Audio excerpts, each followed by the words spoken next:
Well, hello everybody, and welcome to another live stream. I hope everybody is well. And today we are going to continue discussing the Gospel of Thomas. And we are going to continue decoding the verses in the Gospel of Thomas to the best of our ability. And I might try and see if we can go, kind of try and get through these verses a little quicker, because I mean, we've just got to the first, I've printed them all out, and I'm just on the bottom of the first page. So we've still got quite a bit to go. So I'm even thinking what I might actually do, guys, is I may, in between decoding the Gospel of Thomas, still do other live streams about other subjects, because, it doesn't really matter that we don't do this, for 10 live streams in a row. As long as we continue to, slowly go through the verses. I mean, it gives you guys time to go back and study what we've just discussed in the live stream as well, because I am just giving you a very limited interpretation of the verses, because as we know, symbolism is very layered. And so to actually go and delve into each of the verses to their, absolute depth is going to take probably 20 or 30 live streams to get through, the Gospel of Thomas completely. So we'll just see how we go. You guys let me know whether you think that we should have a break and maybe, discuss a different subject in the live streams, or if we can just, continue on. There is something that I did want to discuss with you. I have been investigating time a lot, and how time changes and quickens, and how time behaves in the same manner as the Fibonacci sequence and the golden mean spiral. So I won't go into it any more than that. But I did want to kind of do a live stream discussing time, and we've looked at time in relation to the great year cycle, and we've looked at time in relation to the symbols associated with time, being Saturn and Kronos. So I think if we have a look at time in itself, what it is, there's a lot of misinformation, disinformation in regards to time, particularly the belief that we can travel, through time, and time travel and time space, and that time is like its own entity. So I think it's important that we address that and we look at time for what it really is. So I may do that in between decoding the Gospel of Thomas. As I said, I'll put it out to you guys. See if you guys are just happy to continue going through the Gospel of Thomas until we finish it.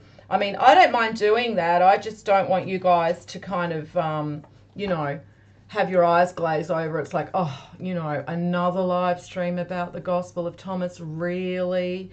But as I said, I mean, each of these verses is important in itself. So we really are discussing different fragments, different levels of the symbolism, different meanings of the symbols. So, either way, I'm happy to do it. So we'll just go from there. And good morning to Rochelle and Judith. Nice to see you ladies with us today. And happy Mother's Day. It was Mother's Day yesterday here in Australia. So all you mums out there, happy Mother's Day. So let's get into it, shall we? Let's start. So we were up to number 10, if I remember correctly. So let us have a look at number 10. And it says, Jesus said, I have cast fire upon the world, and look, I am guarding it until it blazes. So, okay. So what this represents is that the spirit within Jesus, the Christ within Jesus, because remember, Jesus is the Christ. It's not his surname. He's not Jesus Christ like Bill Jones or, Tom Smith. He is Jesus the Christ because he is one of the Christed. And as I have said, there are 288 divine souls. And so the Christ works through Jesus. Everything Jesus does, everything Jesus embodies is through the Christ, the Holy Spirit. The Holy Spirit is also, it can also be seen in the same way as the Christ. It's just called the Christ when it is referring to the human soul. Okay, even though the Holy Spirit works within everything and creates everything, because the Holy Spirit is what manifests the material world from the mental projection of God. The Christ light, or the Christ, the consciousness of the all, uses the Holy Spirit as a medium to move in and out of the material plane. And we know that when we look back at the other live streams, that this is what happens during the great year cycle. And so when we are in the higher ages of the great year, we are experiencing a higher level of Christ consciousness. We have the presence of the Creator more apparent on the physical plane because the tide has come in, and the tide has brought in with it the Christ light, the consciousness of the Creator, and that illuminates the divine man and woman, because there are 288 divine souls, 144 males, 144 females, and in the higher ages, the golden age, they are illuminated and they are known to be God's children and to be divine souls. They don't have to tell us this. It is apparent in their physical appearance. It is apparent in their skills and abilities. And so everything that happens throughout this cycle, from the golden age down to the iron age, happens through the Christed. And so even when we move into the iron age where we are now, this is happening through the Christed too, because their divine portion has faded. They no longer can be teachers and can be guides to humanity. Humanity then becomes very lost without a shepherd, and we can now see around us the manifestation of what happens when we don't have guidance, when we don't have an understanding of who we are, our responsibility as souls on the physical plane, to ourselves and to our Creator, because we have a responsibility to ourselves as well to live our best version of who we are. And when we don't do that, we not only let ourselves down, we also disappoint the Creator who created us to be that best version of ourselves. And so this is what it relates to, because the Christed, as we move down, as they lose their access to their skills and abilities and their divine portion fades, they can no longer be the guides of humanity. Humanity falls into corruption, and this is all part of the cycle. And so this is what Jesus is referring to, that the Christ is guarding it until it gets to that point when it is, burning down our corrupted world, that the Christ then will, reappear. The second coming, they call it, the return of Jesus. All of the cultures talk about this. Even the South American cultures talk about Quetzalcoatl and how Quetzalcoatl will return. The Peruvians talk about the Pahanas and how the Pahanas will return. The Norse mythology talks about how the gods will return in the Ragnarok to defeat evil. So this, and even the Hindu texts speak about Kalki and how Kalki will return, and Kalki is the destroyer of filth. And the filth and dross are the empty souls, the meat suits walking around on the physical plane right now, creating hell on earth, because it's not God who is creating hell on earth. I often find it very interesting how atheists especially will blame God for everything. God gave the little child cancer. How could your God do that? God did this. God made, war. Is it really God who is doing this? Because if you actually look at it and you apply and engage in some intellectual, and logical deduction of our situation as a race of humans, you can see that we create our own misery right now. There is enough wealth for everybody to share. There need not be anybody who lives in poverty, because we have enough resources, especially in an age where we are in, possession of knowledge and skills that can farm, agriculture on such a such a huge level, and an advanced level, that we need not have anybody that is lacking. But the problem is that when you have evil people in power, ensuring that people in general are lacking and always trying to feed themselves and house themselves and pay their bills, then they have power. They'll always have power. And so we are the ones that are causing all this misery and suffering. When that little child has leukemia, when there are, times where you see that suddenly there's going to be, 5 or 10 children within one community that suddenly develop brain cancer, suddenly develop, some type of cancer like leukemia. Who's really at fault? Look at what we are feeding our children. Look at how we live on this planet, surrounded by toxins, plastics, all these carcinogens.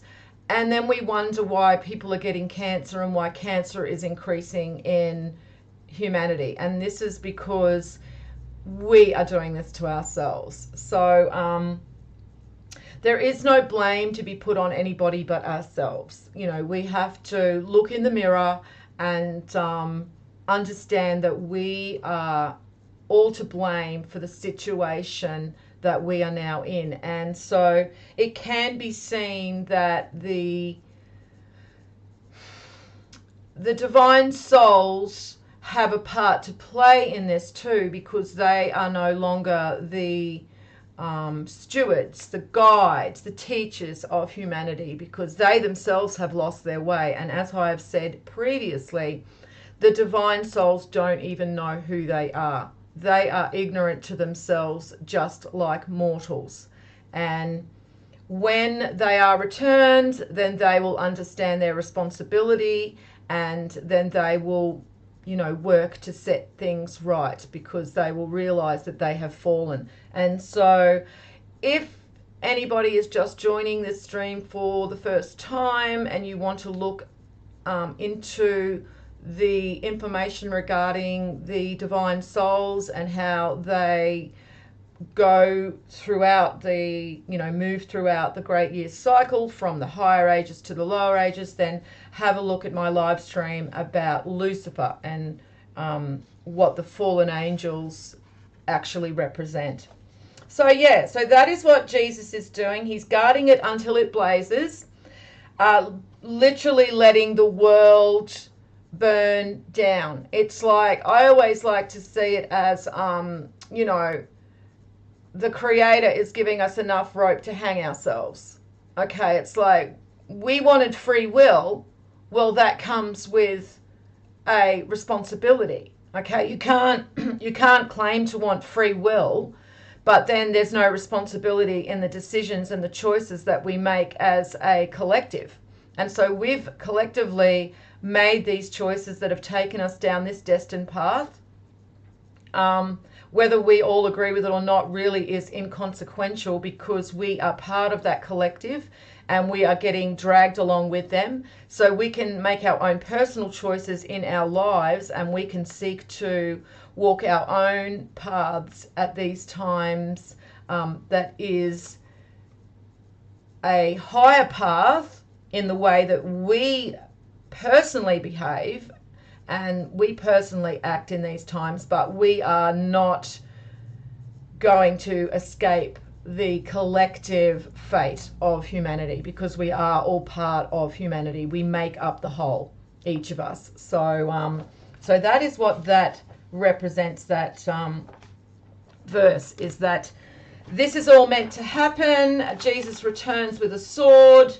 You know, Jesus returns to remove the dross. Jesus and the Christ did. And remember, Jesus is just a symbol. That is not his name. He is just a symbol for the firstborn divine man.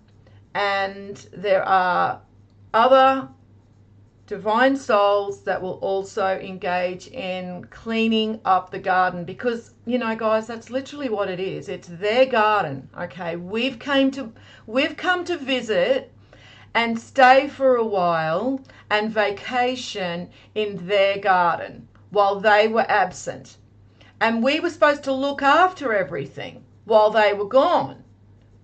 And that's why they left us all these scriptures and these teachings and all of this esoteric knowledge and spiritual knowledge to help us and guide us through these times when they were no longer present.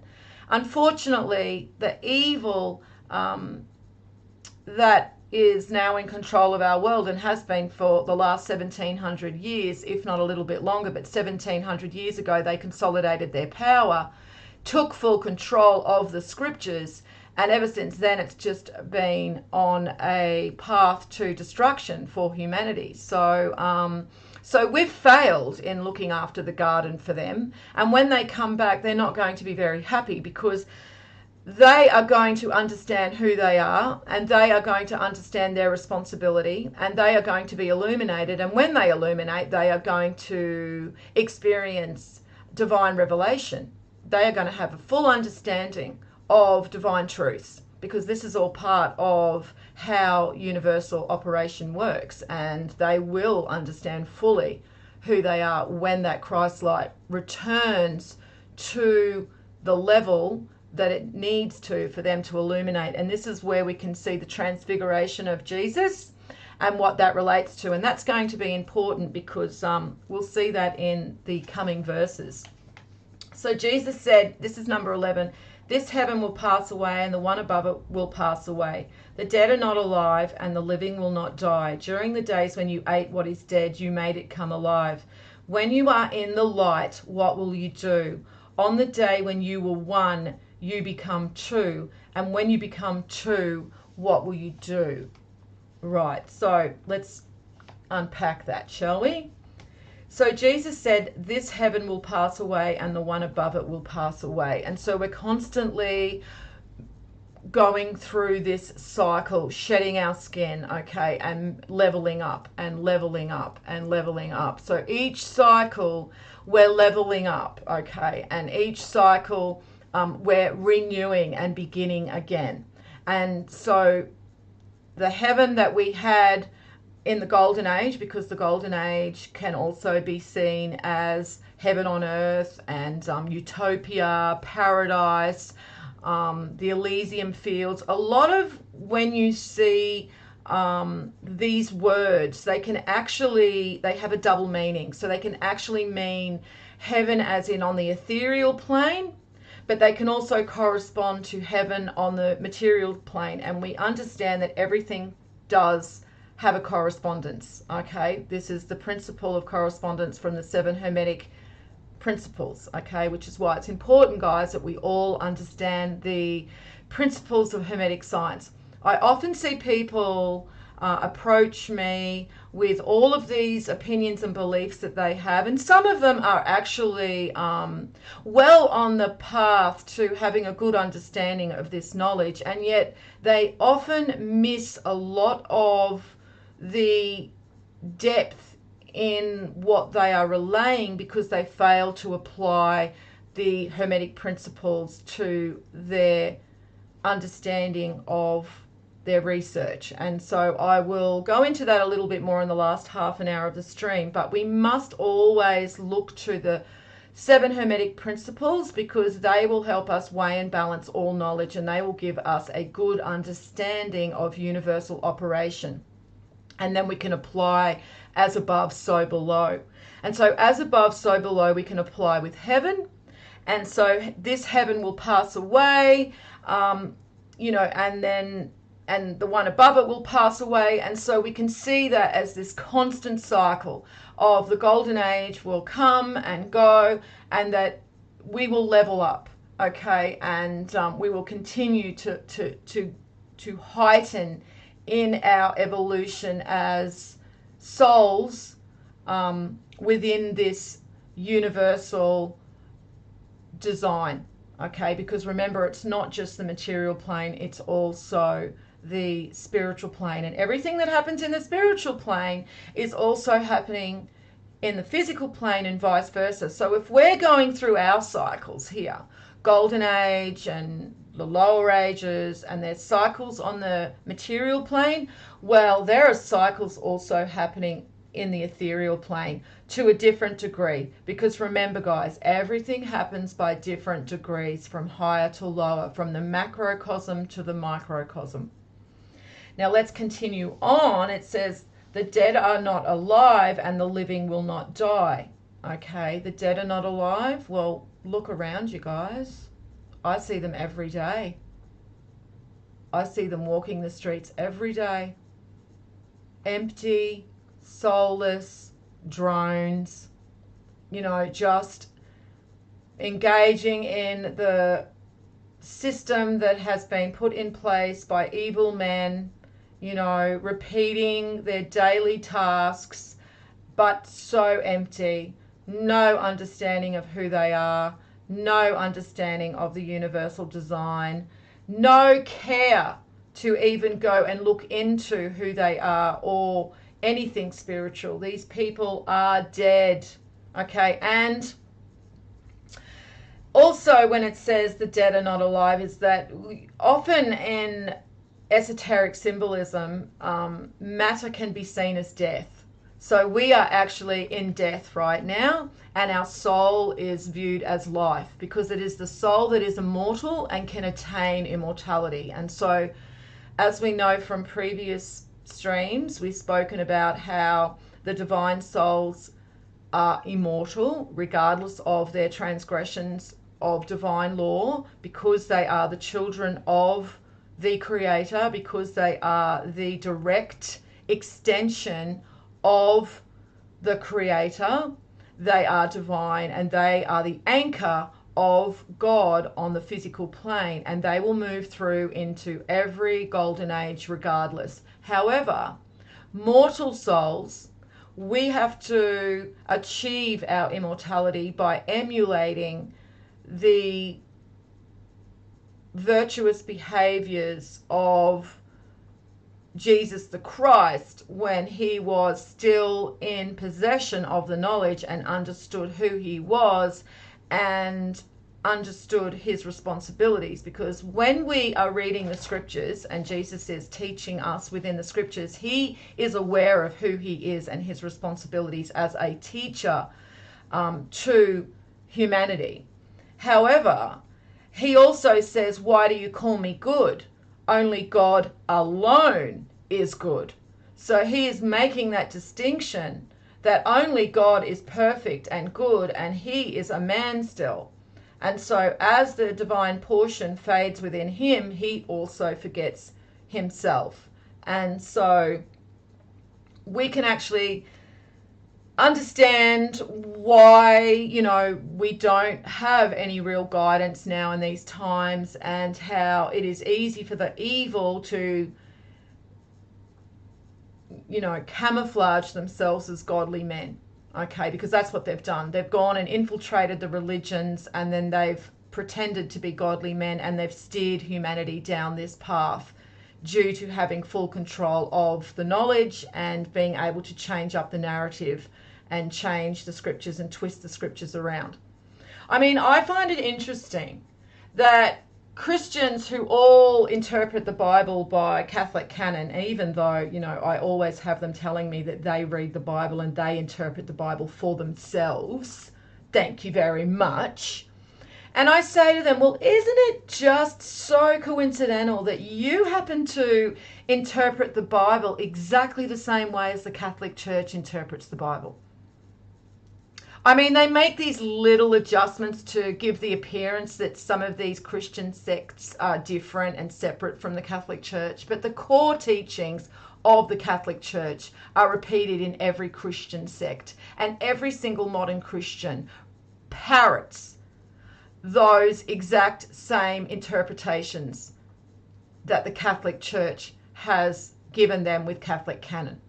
And so they are interpreting the scriptures, calling Jesus God the Father, and they are following this Catholic canon, because the Catholics are the ones who have said that Jesus is God the Father, and we should pray and praise and worship Jesus, not God the Father. And yet these same men in control of this religion have handed down power for the last, 1700 years. And we know absolutely for the last 600 and 700 years, there has been a chain of power that results in the Jesuit who sits on the throne today. And they were burning people alive 600 years ago just because they wanted to read the Bible in English. Does anybody think that Jesus would return, when Jesus is returned, that he is going to be proud of that and congratulate these men and this religious organisation for doing that in his name? Thank you so much for burning people alive. Thank you so much for hacking to death 1 million Gnostic Christians. I can't thank you enough for that, for doing that in my name. Does anybody really think that that's how it's going to play out? Because delusional. Absolutely delusional. So the dead are not alive, and that is to deal with the dead, walking dead amongst us, who have no understanding of their soul, and also matter. Matter is dead. When we look to our material bodies, we can see ourselves as in death, because the moment that we are born, we are dying. Okay? The moment that we are born, we are dying, because we are finite when we are in the material body. It is death. It is only our soul that has the opportunity for immortality.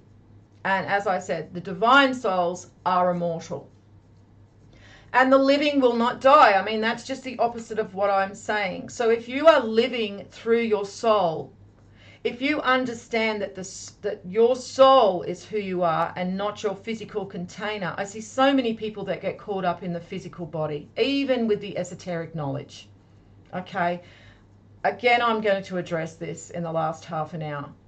When the whole understanding of your physical body and its relation to the golden mean ratio and the fractals of universal design is to discover your soul. Not to get trapped in continually looking at the body and the spine and the pineal gland and the third eye and, everything to do with the physical garment. That's not where we stay. That is just giving us an understanding of who we are as souls. Once you discover your soul, Then you start to engage in all of the knowledge and information about your soul. You move forward with that knowledge. You don't just stagnate in that area and continually just focus on the material, okay? Because the material is death, all right? And I just saw that we had the devil card come up on the loop of photos and artworks. And the devil card is literally the symbolism relating to the material plane. Because when you are only focused on the material body and the material plane, you are in the grasp of the devil. When you do not understand that you are a soul, you are in the grasp of the devil. You will remain blind to your soul as long as you keep putting importance on your physical body. Yes, the physical body is a marvel. Yes, it's fantastic. It can do so many things. Okay, it can allow the soul to experience love and hate and pain and happiness and all of exhilaration and all of these different experiences that we can have on the physical plane that we can't do without our material body. But that is not who we are. That is not the extent of who we are. It's just our garment. And so we have to ensure that we don't get stuck marveling at the body, marveling at all of the insights that we can gather in universal design, looking at the body and the fractal of the body, and then completely ignore what the body is housing. The soul, which is who we are. That is our life. And so we are only living when we understand that we are a soul first and foremost, and that we have to honor ourselves as a spiritual entity, a spiritual being, because that is who we are first and foremost, and that is when we live. All right, and when you understand your soul, then you cannot die, because the soul cannot die. And when you are engaging in knowledge and an understanding of that, then you are showing the universal mind, God, that you are worthy of continuing to exist in the divine plan, because you are actively engaging in seeking out an understanding for yourself, and in turn, when you understand yourself, you understand your creator, and that's what it's all about. Creation wants to know that you're actively engaging in wanting to seek out an understanding for yourself and for the creator, because that is how you prove you are worthy to continue in the cycle. And so all of these people that wander around empty and lost and just regurgitate what they hear on television and on alternative media, and I'm sorry, because alternative media is really no different to mainstream media. I'll say that again. Alternative media, no different to mainstream media. They've just created a whole new different sector of news and media for people who think they're actually getting alternative news, but they've just followed controlled opposition. Okay, so people who think that they are smarter than sheeps because they listen to Joe Rogan, or they listen to Jordan Peterson, or they listen to Alex Jones, or they listen to Russell Brand, and somehow that makes them more intellectually superior than someone that's watching Fox News or CNN or MN bloody whatever you call it, MSNBC. No, you know what I mean. Why does it have to have so many letters anyway? It's all bullshit, guys. Okay, so don't be one of those people. Okay, walk the path of the few. Walk the narrow path. The narrow path is not to be found with alternative media. Okay, or Fox News, or Tucker Carlson, or Elon Musk. Everybody just does my head in when they act as though they are so intellectually superior because they're listening to these people and they're just idiots, who are just following another narrative that's been put down there for them. Just unreal that people can be fooled so easily, and it's because people are mentally lazy. They really are. People always looking for a savior. So lazy. Be your own savior, guys. That's what you have to do. Okay, there is no one coming to save us. When Jesus and the Christed are returned, they're not coming to save anybody. Okay, they're coming to basically remove the dross and create order once again. They are not here to save anybody. Nobody is getting saved. The only ones that are getting saved are the ones that have saved themselves because they have followed the path of knowledge and they have an understanding for themselves.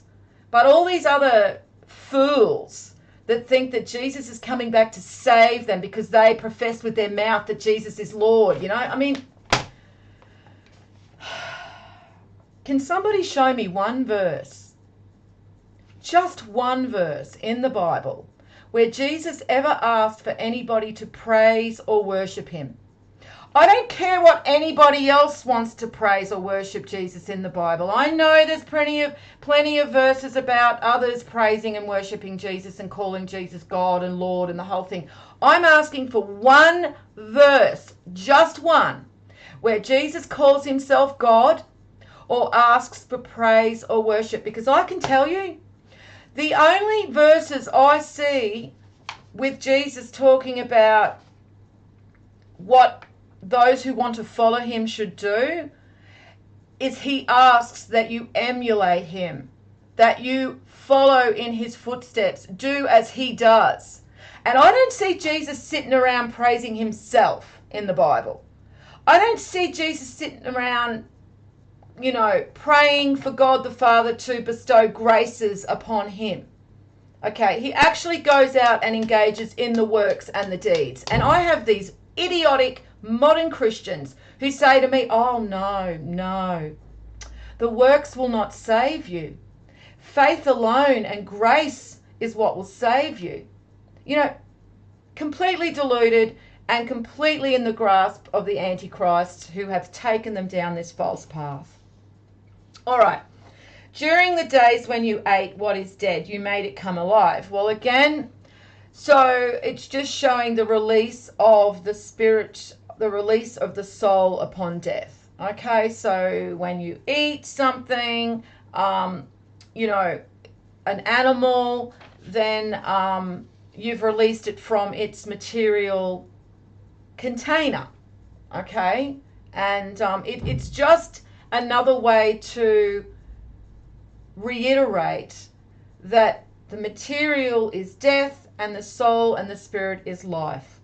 When you are in the light, what will you do? So when the Christ light returns, we are going to know that we are both soul and spirit, okay, because we are going to be able to quantify that finally, because at the moment nobody can quantify God and nobody can quantify divinity and nobody can quantify the soul. This is why it's laughable when they try and brainwash people into believing that we can implant consciousness into a computer, okay, when we can't even define consciousness. Go and look it up. If you don't believe me, go and look up if they can define consciousness, because they can't. So if you can't define consciousness, if we don't know how to define and how to quantify something, how the hell are we going to put that into a computer? So in these times, we cannot quantify our souls. But when the light returns, we will know that there is the soul and there is the body, that we are two. We are two. We have a physical body and we have a spiritual body. And so when the light returns, we will understand that we are two, not just one. And that is what it is saying. On the day when you were one, you become two. When you become two, what will you do? Okay, so when you understand that you have a soul and that you weren't just a physical body this whole time, what are you going to do then? Because it's going to be too late. Okay, and we all know this without a doubt, because when the light returns, the divine souls will illuminate. They won't have to tell us who they are. We will know them. And the first to illuminate will be Jesus, okay, the firstborn divine son. We don't know who Jesus is.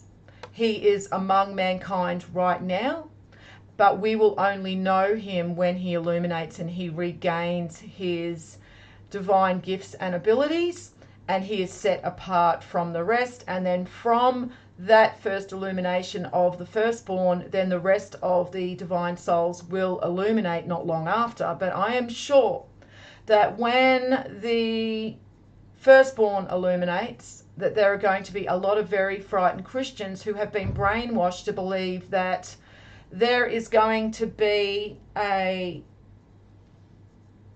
Antichrist, false Messiah, who is going to be displaying these, supernatural gifts and abilities. And that is the Antichrist who have lied to humanity, because there is no Antichrist that is going to be displaying these gifts and skills and abilities, because it's not possible. Because only the divine have been endowed with this gift, because they are the direct extension from the Creator. That is why they are divine by universal design. Okay, so it is not possible that there is going to be some other entity that is going to be displaying these skills and abilities. So this is what the Catholic Church have done. They have twisted the scriptures so that when the firstborn divine son illuminates, there is going to be a lot of modern Christians who are fooled into calling him the false Messiah and the Antichrist and evil. So that is very unfortunate for them, that they have allowed themselves to be taken down this false path and believe all of these falsehoods, because it's not going to work out very well for them, and it's not going to bother the divine in the least, because they are going to have full power. Okay, so nothing is going to be able to destroy them when they fully illuminate, let alone some mindless Christians running around like chickens without heads, yelling evil, Antichrist at the divine. Some will believe they're aliens. That's what the alien psyop is all about. That is what the Hollywood machine is literally pushing. I saw a movie last night that I watched. It was so tedious, but I sat through it to the very end. It's called Risen, and there was so many parallels to the divine souls returning to the physical plane in an illumination. Not that they've ever left, they've always been here, but as in returning, being returned to their positions of their rightful positions as God's children. And so that was quite interesting to see them pushing it so heavily with this agenda of aliens. Now, in saying that there are going to be no illuminated divine souls that don't understand what's happening to them, then that is absolutely going to be the case. There could be divine souls that have illuminated, unaware of the firstborn who has illuminated, because they are in a different country, different part of the world, and they assume that they are the firstborn, that they are Jesus, and then they tell people that they are Jesus without understanding that the divine soul, the firstborn divine man, has already illuminated elsewhere, because it's going to happen in succession quite quickly. So there could be instances where divine souls illuminate and then think, oh, am I Jesus? And then people call them Jesus, or call them whoever they are. I mean, the Hindus may say Kalki. The different cultures will call them different names, call them gods, whatever, and they may assume that, but it will all be found out and all be known eventually.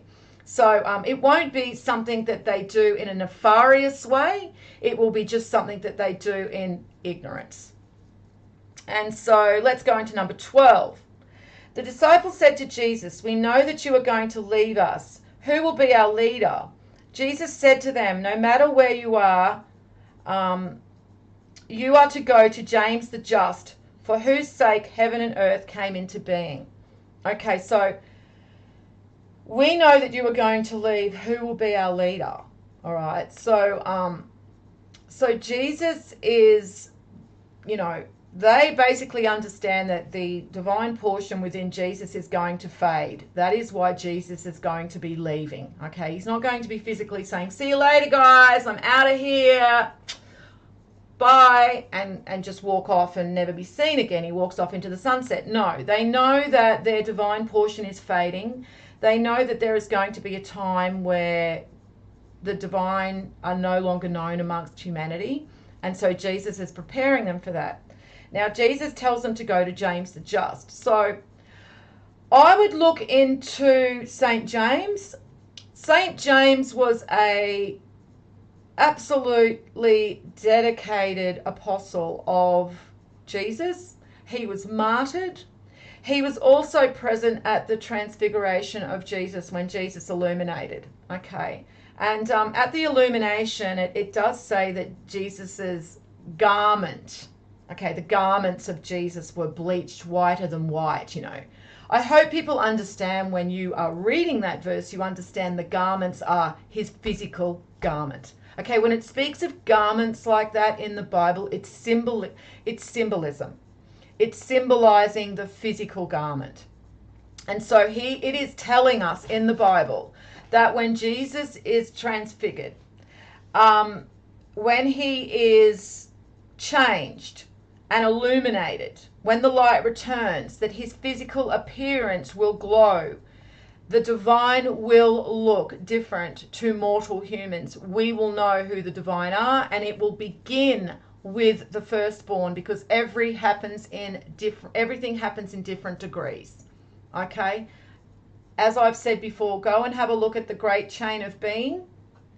There is a pretty good Wikipedia page, I have to say, about the Great Chain of Being. Don't just stop at Wikipedia there. And when you read a Wikipedia page, always go and click on those little numbers and make sure you're not just getting someone's opinion.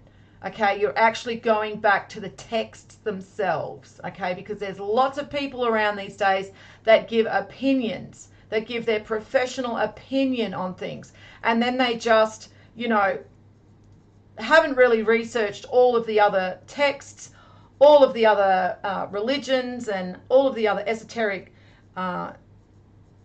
tools and information, and just make up an assumption based on reading the verses and interpreting them for themselves. So make sure that you understand where you're getting your information from. But there is a picture, the Great Chain of Being. I think I've got it on the pictures that I'm showing you in that loop, and it shows you how everything is in degrees.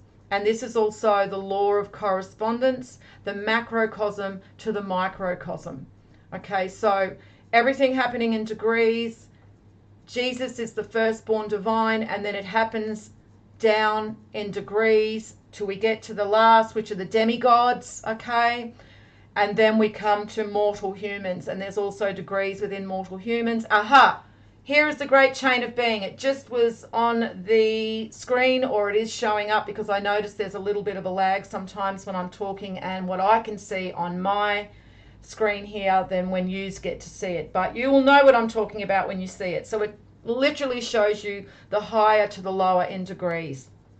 And so so I would go and research into St. James, look at the symbolism behind St. James, and basically, so Jesus is asking you to look to James the Just and the symbolism regarding St. James to understand why and where and how you are to continue to seek guidance when he is no longer present in his divine form. And as I said, James the Just was one of the apostles that was with Jesus when Jesus illuminated. So James the Just would be a high level, high degree divine soul. All right, Jesus said to his disciples, compare me to something and tell me what I'm like. Simon Peter said to him, you are just like a messenger. Matthew said to him, you are like a wise philosopher.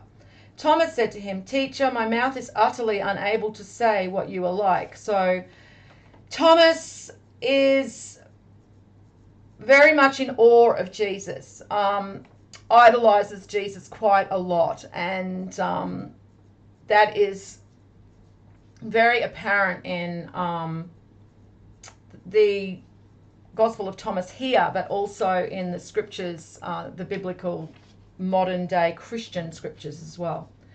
And Jesus said, I am not your teacher because you have drunk, you have become intoxicated from the bubbling spring that I have tended. So once you have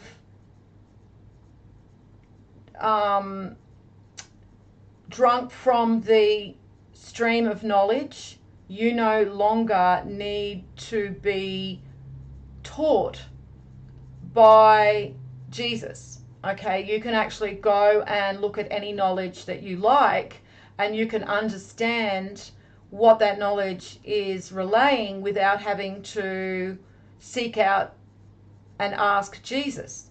Okay, it's about empowering yourself. It's about being self-empowered and trusting in your own intellect. And so that when you actually understand the knowledge that the Christ had relayed to us to that level, that you no longer need to continue to seek out an understanding by following the guidance of what Jesus was relaying. I mean, that is for the simpletons.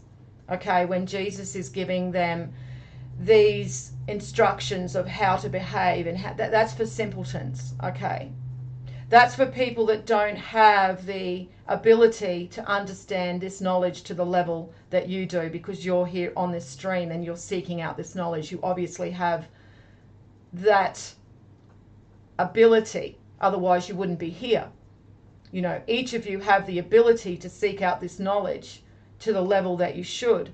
If you don't seek out this knowledge and have this understanding to the level you should, it's because the veil is remaining over your eyes, because something is blocking you from moving forward. It's some old belief, something you want to hang on to, something you don't want to let go. A lot of us, when we're first starting out on this journey of self-discovery or knowledge, we don't actually understand it's about self-discovery. We think it's just about understanding the truth of everything. We want to find out the truth of everything. We want to find out the truth of the universe, you know, the truth of life. We don't actually understand when we're first setting out on this journey that it's actually a journey back to ourselves. And so a lot of us will continue just seeking outwards, looking at everything outwardly, and not applying it internally to ourselves. Now, if you're one of those people that continues to just look outwardly at everything, you know, looking at the pineal gland, looking at the body, the physical, the fractal patterns in the universe and how they are, you know, represented in our physical body and in physical locations on our planet, and you continue to find interest in that and just keep looking into that, and you're not actually turning it inwards and how that relates to you as a soul, then there's something blocking you. You still have work to do. You still have to continue seeking and finding what is blocking you. If you get to a certain part of this information and knowledge and you feel locked there and you don't want to move from there, I mean, we really should not be discussing subject matter that we were discussing 11, 12 years ago. Okay, that should not be the case, because the discoveries that we made 11, 12 years ago, although they're still important, that is not where we should still be actually focusing our attention on. Okay, because that was just a way to discover more truths about who we are and the universal design, so that we could have a complete understanding of this subject in its absolute form as a whole, not just one aspect of it. So that's just one aspect. That was just a stepping stone that we started at to bring us to where we are today, so that we can understand that we're souls, that we can understand what immortality of the souls mean. We can understand the divine race and that there are divine souls among humanity. We can understand what the four creatures mean now. We can understand who the apostles are. We can understand the correct interpretation of the Christ and of Jesus. We can understand the Creator and how the Creator is androgynous and a mental projection of his experience, his universe, and we are just partaking in that. These are where we should be now, when we started out 11 years ago, 12 years ago. If we're still discussing subjects that we were discussing 12 years ago, there's a reason that we're experiencing these blockages, this stagnation where we can't move forward. Is it because that there are certain parts of the knowledge that you don't want to accept? You have to look at that. Is there something, is it because you don't want to be accountable? You don't want to understand that everything is destined and that your free will is really just choosing the paths before you? Do you want to believe that you're creating your own reality? I mean, there's certain beliefs that we had 11, 12 years ago that were very attractive. And so if you feel stuck with a few of those beliefs, and there are things that I'm relaying here that you don't actually want to accept, then there's a reason for that, and you need to actually look further into the knowledge. So basically, that is what Jesus is saying. He is just saying that once you have drunk at the stream, once you have drunk out of the cup, okay, the cup of knowledge, then you no longer need to seek out him as a teacher and a guide. You can guide yourself. You can self-educate. You can use that knowledge to walk your own path back to your divinity, back to your nature of who you really are, and back to your Creator. And then he took them and withdrew, spoke 3 sayings to him. When Thomas come back to his friends, they asked him, "What did Jesus say to you?" Thomas said to them, "If I tell you of the sayings he spoke to me, you will pick up rocks and stone me, and fire will come from the rocks and devour you." So that's basically relating to, if you're not ready for this knowledge, it's really what I was saying just before in regards to people who are stagnated, into this subject matter that we were studying, a decade ago, and still caught up in discussing it in that form. It's basically relating to, when you're not ready for the knowledge, you will attack the messenger. And that is what I have experienced in my 12 years of researching. I have experienced nothing but attacks. And, I've had several people approach me and apologize and say, "I now understand what you were saying. I get what you were saying. I didn't want to, listen back then." And I hear that quite often. And I really don't want anybody's apology. I really don't, because, look, I'm a very forgiving person, believe it or not. Even though I get, I can get quite irate, and I am quite a high-spirited person, I will say that, with my emotional reactions to some things, especially in the earlier days. I don't take shit, basically. But I don't carry grudges, okay? I'm not one of those people that carry grudges. I'm just not. I mean, okay, there are some people that, yes, I do. But for the majority, when it's just people arguing with me about the knowledge, and their opinions are different to the truths that I'm relaying, and their beliefs are different to the truths that I'm relaying, when it's just disagreements like that, I really don't hold grudges. Even if people, call me names, whatever. If they take it to the next level where they're making videos about me and they're actively seeking to smear my name and discredit me, that's another story. Yeah, I hold grudges there. Yeah, I still have an axe to grind with a lot of those people, and their day will come. I suppose, like all, all truths will be known, and they will be shown for who they are when that time is upon us. I don't have to worry about actually seeking revenge because they have brought about their own destruction anyway, in actively, um, disparaging this knowledge, because that's what it is. I mean, when people actually attack me, you're not attacking me, you're attacking the knowledge, because I'm just relaying the knowledge. I'm just the messenger. So, so that is what that means, is that, when you relay this information to people that aren't ready for it, they will attack you. And, back in the day, people were being burned at the stake. People were being burned alive. Okay, people were being hacked to death because they were relaying this knowledge in its purest form. And I'm relating this to the Cathars, to the Gnostic Christians, the true Christians. And this is Gnostic Christianity that we are studying right now. And look at what happened to them. So if you want if you want actual evidence, you can see what happened when they were revealing information to people that weren't ready for it. So that's what that means.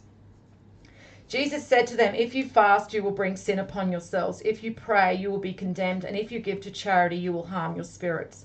When you go into any region and walk about in the countryside, when people take you in, eat what they serve you and heal the sick among them. After all, what goes into your mouth will not defile you. Rather, it's what come out of your mouth that will defile you. And so this is in regards to people who think they can do physical operations to be more spiritual. So people who think that they can chant, people who think that they can eat a certain diet, people who think that they can meditate their way to spirituality, people who believe that they can meditate their way to enlightenment and to gaining knowledge. This is relating to that all of these physical operations that people are engaging in will not bring you to a understanding of who you are as a soul or an understanding of your creator, because that's what knowledge is. Okay, that's what truth is. That's what we're doing right now. It's not about over explaining all of the different divine operations. It's not about marveling at how awesome the universe is. I mean, sure, if you want to get into all that, that's fine. Quite frankly, I don't. I was never about all of that. I just was about the truth. And the truth is that we are all souls, that there are a divine group of souls within humanity, and that there is a creator. And that there is a time when all of our actions will be weighed and measured. That's it, guys. That's what all of this knowledge is about. Okay. Every philosophy book, every Bible, okay, every religious text, every mythology, every legend is occulting those simple truths. But it's only going to be a truth to you when you understand it to the level that it becomes knowing. That you know it. Just like you know that the sun's going to rise, just that you know that the moon orbits the planet, just like you know those truths, you need to know this as a truth. You need to know that you are a soul. Absolutely. With no doubts at all. No doubts at all. Okay. If you have any doubts, you need to do the work. You need to continue searching. You need to continue seeking and confirming this knowledge over and over and over again until it is so ingrained to you at your very, very core that you know it without a doubt, and that you do not fear death at all. I do not fear death at all. I do not fear death at all. To tell you the truth, guys, I welcome it. I really do. I'm tired. I'm tired.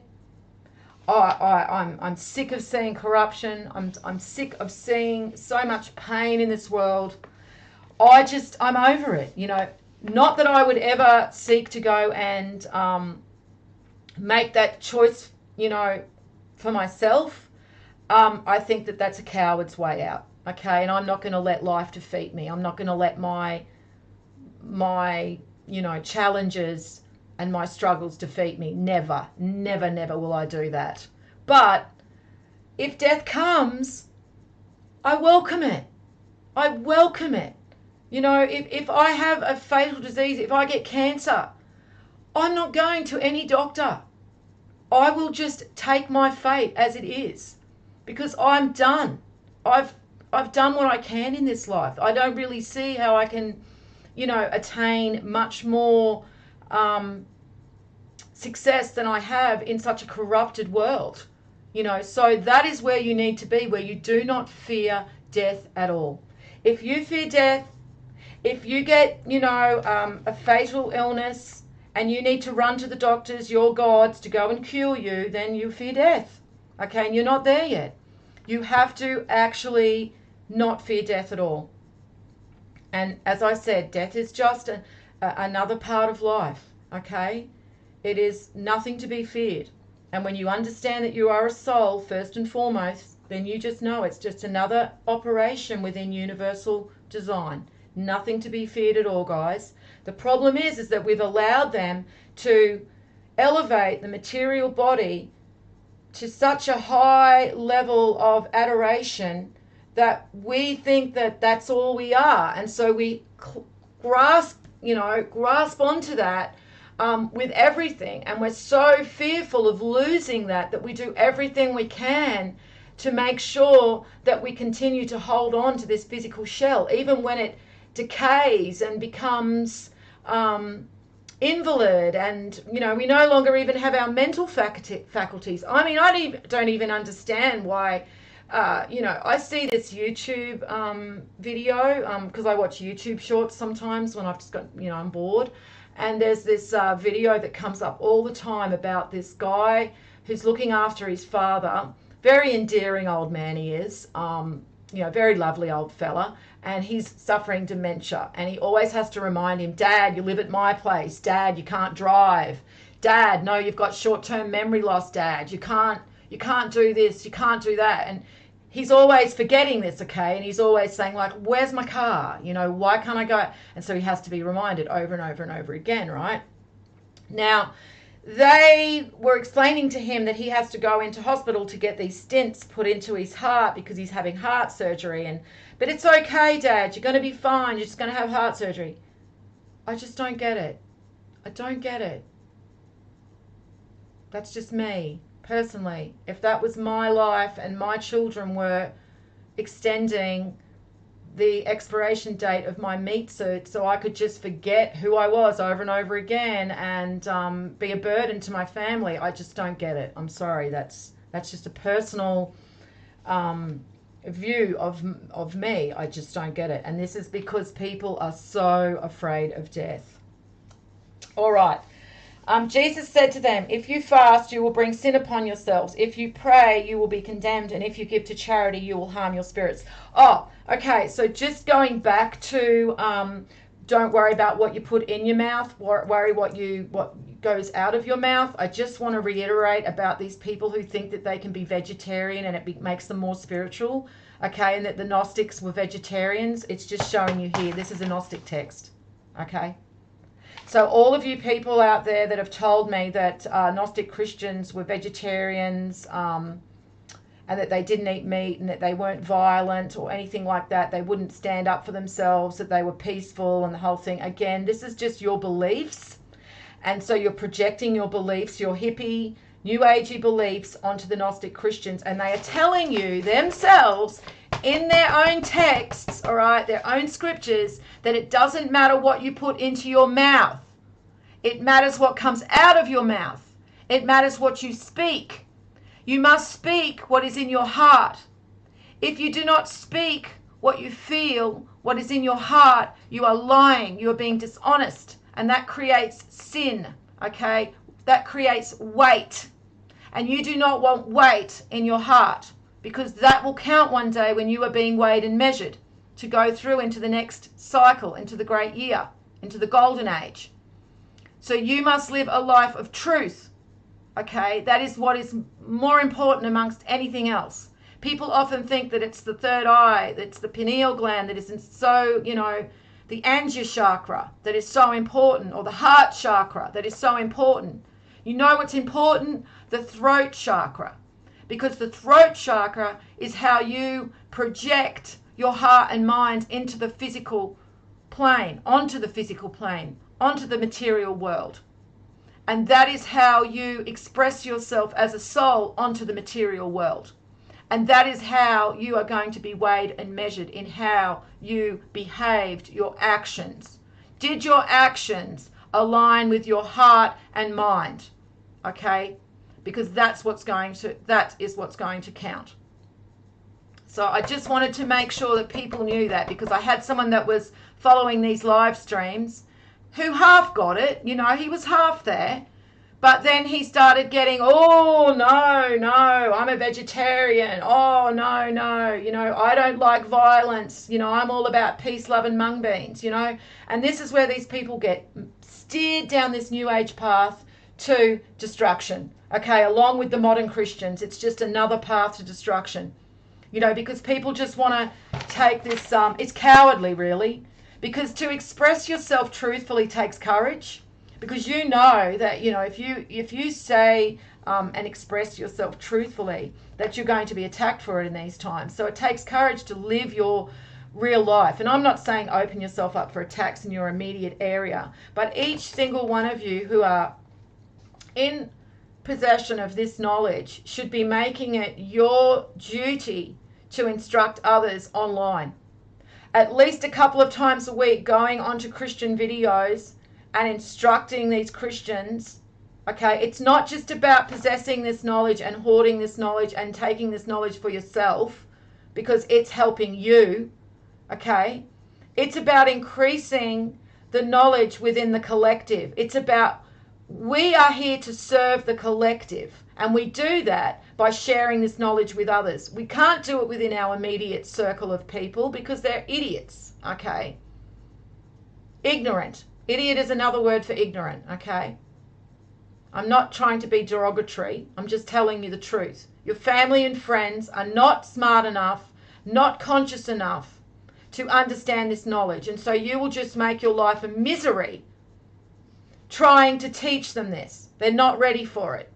People who are ready for it are visiting Christian videos, are visiting New Age videos. I shouldn't be the only one that is going out there day after day trying to rectify the disinformation and misinformation being put out there by these evil people that have taken control of these religions.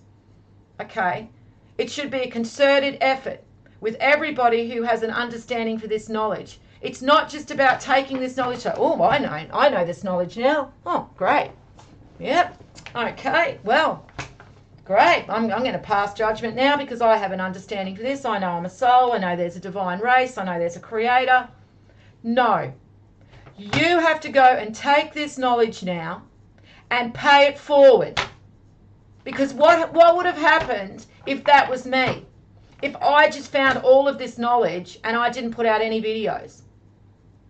That I just took all of this knowledge and I kept it for myself and I didn't relay it at all. So pay it forward, guys.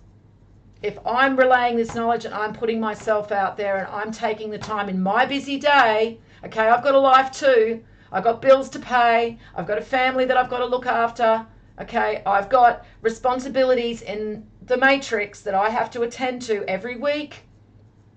Okay, I've got that side of my life too. But I still make time that I go and make sure that I am relaying this knowledge to people that need to hear it. And yes, I have endless discussions and debates with Christians. Okay, but it's not them that I'm trying to turn to the path of truth. It's the people that are quietly in the background scrolling through those conversations looking for answers. And that is who you guys need to reach out to as well. You need to pay it forward. And I'm not just saying this as a favor to me. I don't care either way. I mean, you know, everyone's responsible for their own path right now. I'm saying this because if you want to ensure that you are serving your creator, then you need to go and relay this knowledge. And, you know, what comes out of your mouth is more important than what goes into it. You know, you need to pay it forward. You need to, even if it's 1 day a week, 1 hour a week, I don't care. But I'm just telling you what your responsibilities are if you understand this knowledge to the level where you understand that you are a soul, you understand that there is a creator, and you understand that there are divine souls and a group of divine souls. Then you have a responsibility to educate others with this knowledge. Right, number 14, Jesus said to them, if you fast, you will bring sin upon yourselves, and if you pray, you will be condemned, and if you give to charity, you will harm your spirits. When you go into any region and walk about in the countryside, when people take you in, eat what they serve you and heal the sick among them. I've just read that. Sorry. Did I read that? Yeah, I did. After all, what goes into your mouth will not defile you. Sorry, guys. Sorry, yeah, I've read that. Sorry, let's move on. Right. Jesus said, when you see one who was not born of a woman fall on your faces and worship that one is your father. Right, so there's a multiple meaning here. To start with, do not worship anybody that you have not seen in the flesh that can show you that they are of God the Father. Okay, so meaning that all of this adoration that is being placed on Jesus, like he's some type of pop star and celebrity, the idol worship that I see among modern Christians, they should not be engaging in this type of behavior. Okay, as I've said before, there is not one verse where Jesus asks for praise or worship. Okay, and there's a reason for that. Because nobody is supposed to be walking around praising and worshiping Jesus. Jesus, the Christed, does not benefit and does not want praise or worship. Jesus is a servant of his Father, God the Father, and in serving God the Father, he wants you to emulate his actions and serve mankind as well. And that is how you serve God the Father, serving mankind, just as Jesus did. That's why you see Jesus was always out doing things for other people. Healing the sick, feeding the poor, feeding the hungry, always helping other people less than him, teaching others philosophy, teaching others these spiritual truths. Okay, that is what Jesus wants us to do. That is what the Christ did want us to do when they were no longer present, and to carry on their teachings is to do this in their name. Not to praise, not to worship. That is meaningless. That is nothing. And giving to charity as well. That was from the last one. Go and help people. I've said that before. Instead of just giving to some faceless charity, actually go and help somebody if you can. And then it says, fall on your faces and worship that one is your Father as well. So we can see Jesus as the Father of humanity when we look at a lower degree. Okay, so there is God the Father, and God the Father created Jesus, the Son, the divine Son, the firstborn divine Son, and the divine race, the 288 children of God. Okay. But because Jesus is the firstborn of all of the divine race, and because the divine race in turn are then the creators, through them mortal man was created. Okay, so it's a chain. So from the creator to the divine man, from the divine man, the gods to the demigods, from the demigods to the mortals. Okay, so we can see on the physical plane the firstborn divine emanation of God the Father is Jesus. So we can see him as the Father of humanity. Okay. But we do not worship Jesus, the Father of humanity, until we know without an absolute, there was no doubt in our mind at all that Jesus is the firstborn divine Son of God. And we don't know that yet. Okay. So we don't worship any man. We don't worship any person until we know without a doubt that Jesus, or that man, because his name won't be Jesus, that's just a symbol, we know that man, that person is the firstborn divine Son of God. And the only way we'll know that is when he experiences his transfiguration, his illumination, and he will be more highly illuminated than any of the other divine souls. Then we know we can fall at his feet and worship him as God in the flesh on the physical plane. And that is what it means when Thomas in the scriptures says, "My God, my Lord." And this is when Christians will say to me, "Well, this proves that Jesus is God." No. Were you there with Thomas when he was saying that? Because unless he is illuminated and Jesus is standing, even on the cross, when the thief on the cross believed in Jesus just before Jesus died, and I don't even know if this story is correct, so I'm going to try and interpret it as if it was, right? Because I don't even know if the Catholic Church have just added this story in, okay? Because you just don't know. And I can't see this replicated anywhere else.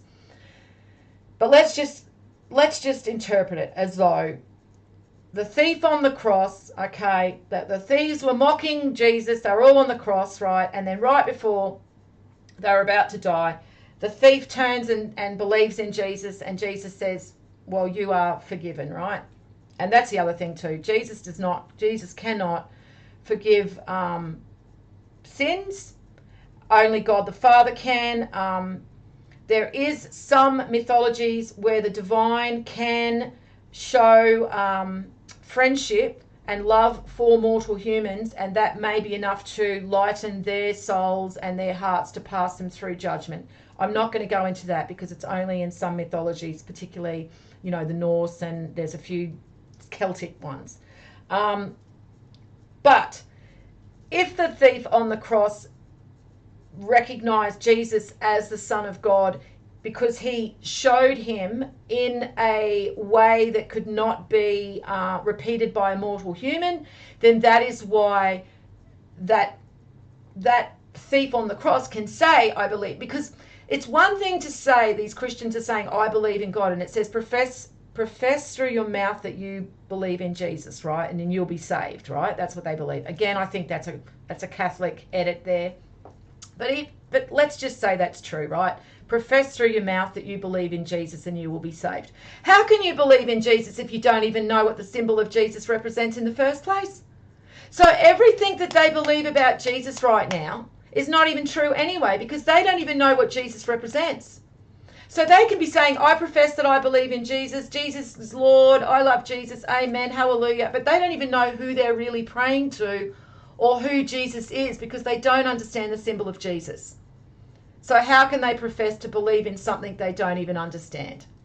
So again, it's not about idol worshipping Jesus. It's about emulating the behavior of the Christ, of Jesus, while he is no longer among us, illuminated among us to guide us. We must carry his cross, okay, if you want to see it as that, right? Because the cross is the burden. That is what the burden is. The burden of the cross is that the responsibility of the divine race to ensure that order is kept in the garden, okay? They always have a responsibility. It's like the eldest child always has a responsibility of his younger siblings, and that is what Jesus has. He always has a responsibility for everyone else, okay? Because he is the oldest sibling. He is the firstborn. And so that is why as well divine operation allows Jesus a time where he no longer knows who he is, so that he can act out in a human way, that he can transgress divine law without always having to have the responsibility to be virtuous all the time, that he can actually seek to understand what it's like to live a mortal life, to live that fully without that responsibility and that burden. But that is what carrying the cross means in that symbolism. Right, so yeah, that's what that one means. All right, so when you see one that is not born of a woman, so literally do not worship anyone as though they are Jesus, or call anyone father even like the clergy. And look at the Pope. They all act like he's God. Okay, look at them all when he drives through with his Pope mobile, and they all worship him okay, as though he's some kind of God, okay? They are not in alignment with the teachings of Christ. Jesus said, perhaps people think that I have come to cast peace upon this world. They do not know I have come to cast conflicts upon earth, fire, sword, war. For there will be 5 in a house, there will be 3 against 2 and 2 against 3, father against son and son against father, and they will stand alone. Hermit's path, guys. Okay? You are not going to be able to possess this knowledge and an understanding for who you are, okay, and the truth, and then remain in the, relationships that you have with your family and friends. It's just not going to happen, because very few people understand this knowledge to start with on the face of this planet. Okay? That is why the path is narrow. So the chances that anyone in your family or inner circle of friends is going to understand this knowledge to the level that you do is literally 0. Okay? You may be so lucky, okay? But that is not going to be the case for the large majority of anybody that has possession of this knowledge. More than likely, you've learned that anyway, the hard way. Okay? We all have. We all get this knowledge and we all get excited and we can't wait to tell people and help them and, discuss this with them, and then you start talking about it and their eyes glaze over. And they literally have no way to comprehend what you're speaking. Okay, even people that claim to be spiritual, either New Agers or Christians. So when you speak to New Agers about this knowledge, they think that you're Christian and religious. And so they don't want to know you. They don't want to talk to you because they're their own gods. Okay, they're never accountable for anything, and everything is love and light, and nothing is, negative, and so you can't talk to New Agers about this knowledge, all right, because they are not going to accept it based on all of the truths that are going to, be in conflict with their beliefs. And then you've got the Christians, the modern Christians, and they all want to see Jesus as God the Father.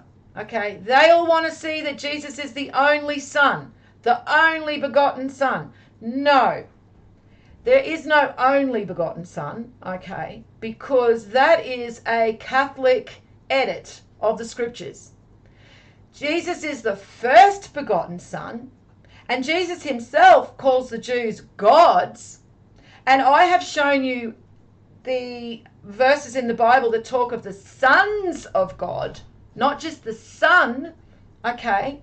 So we know that there is more than one divine soul just by looking at the verses in the Scriptures, let alone going cross-culture and looking at all the other theologies about the gods and all of the other mythologies and legends about the gods as well. Okay, not to mention looking at the principle of correspondence as well. Okay, so we know that we can't talk to modern Christians either, because they are so brainwashed by their clergy to be so scared to consider that Jesus is not God the Father and that there is more than one Jesus. Okay, because there are 8 Messiahs, 4 males, 4 females. So there are 4 Jesuses, because Jesus literally represents the symbol for the firstborn divine, and that happens on many levels. Firstborn divine Son of all of the 288 souls, firstborn divine Son of each race within the 288 divine souls, and firstborn divine Son within the demigods. Okay? So you can't even speak to Christians about that at all. All right, so you are going to walk this path alone, guys. I'm sorry to tell you that, but that's just the way it's going to be. You have to come to terms with that this is the hermit's path, and be okay with that. And, it gets easier. I can tell you that. It does get easier.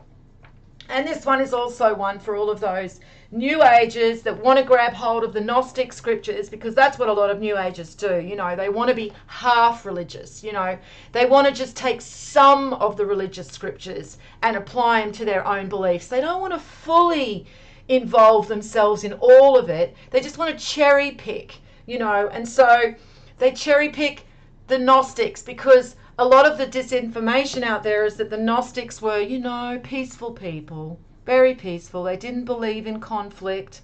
They didn't believe in taking up the sword.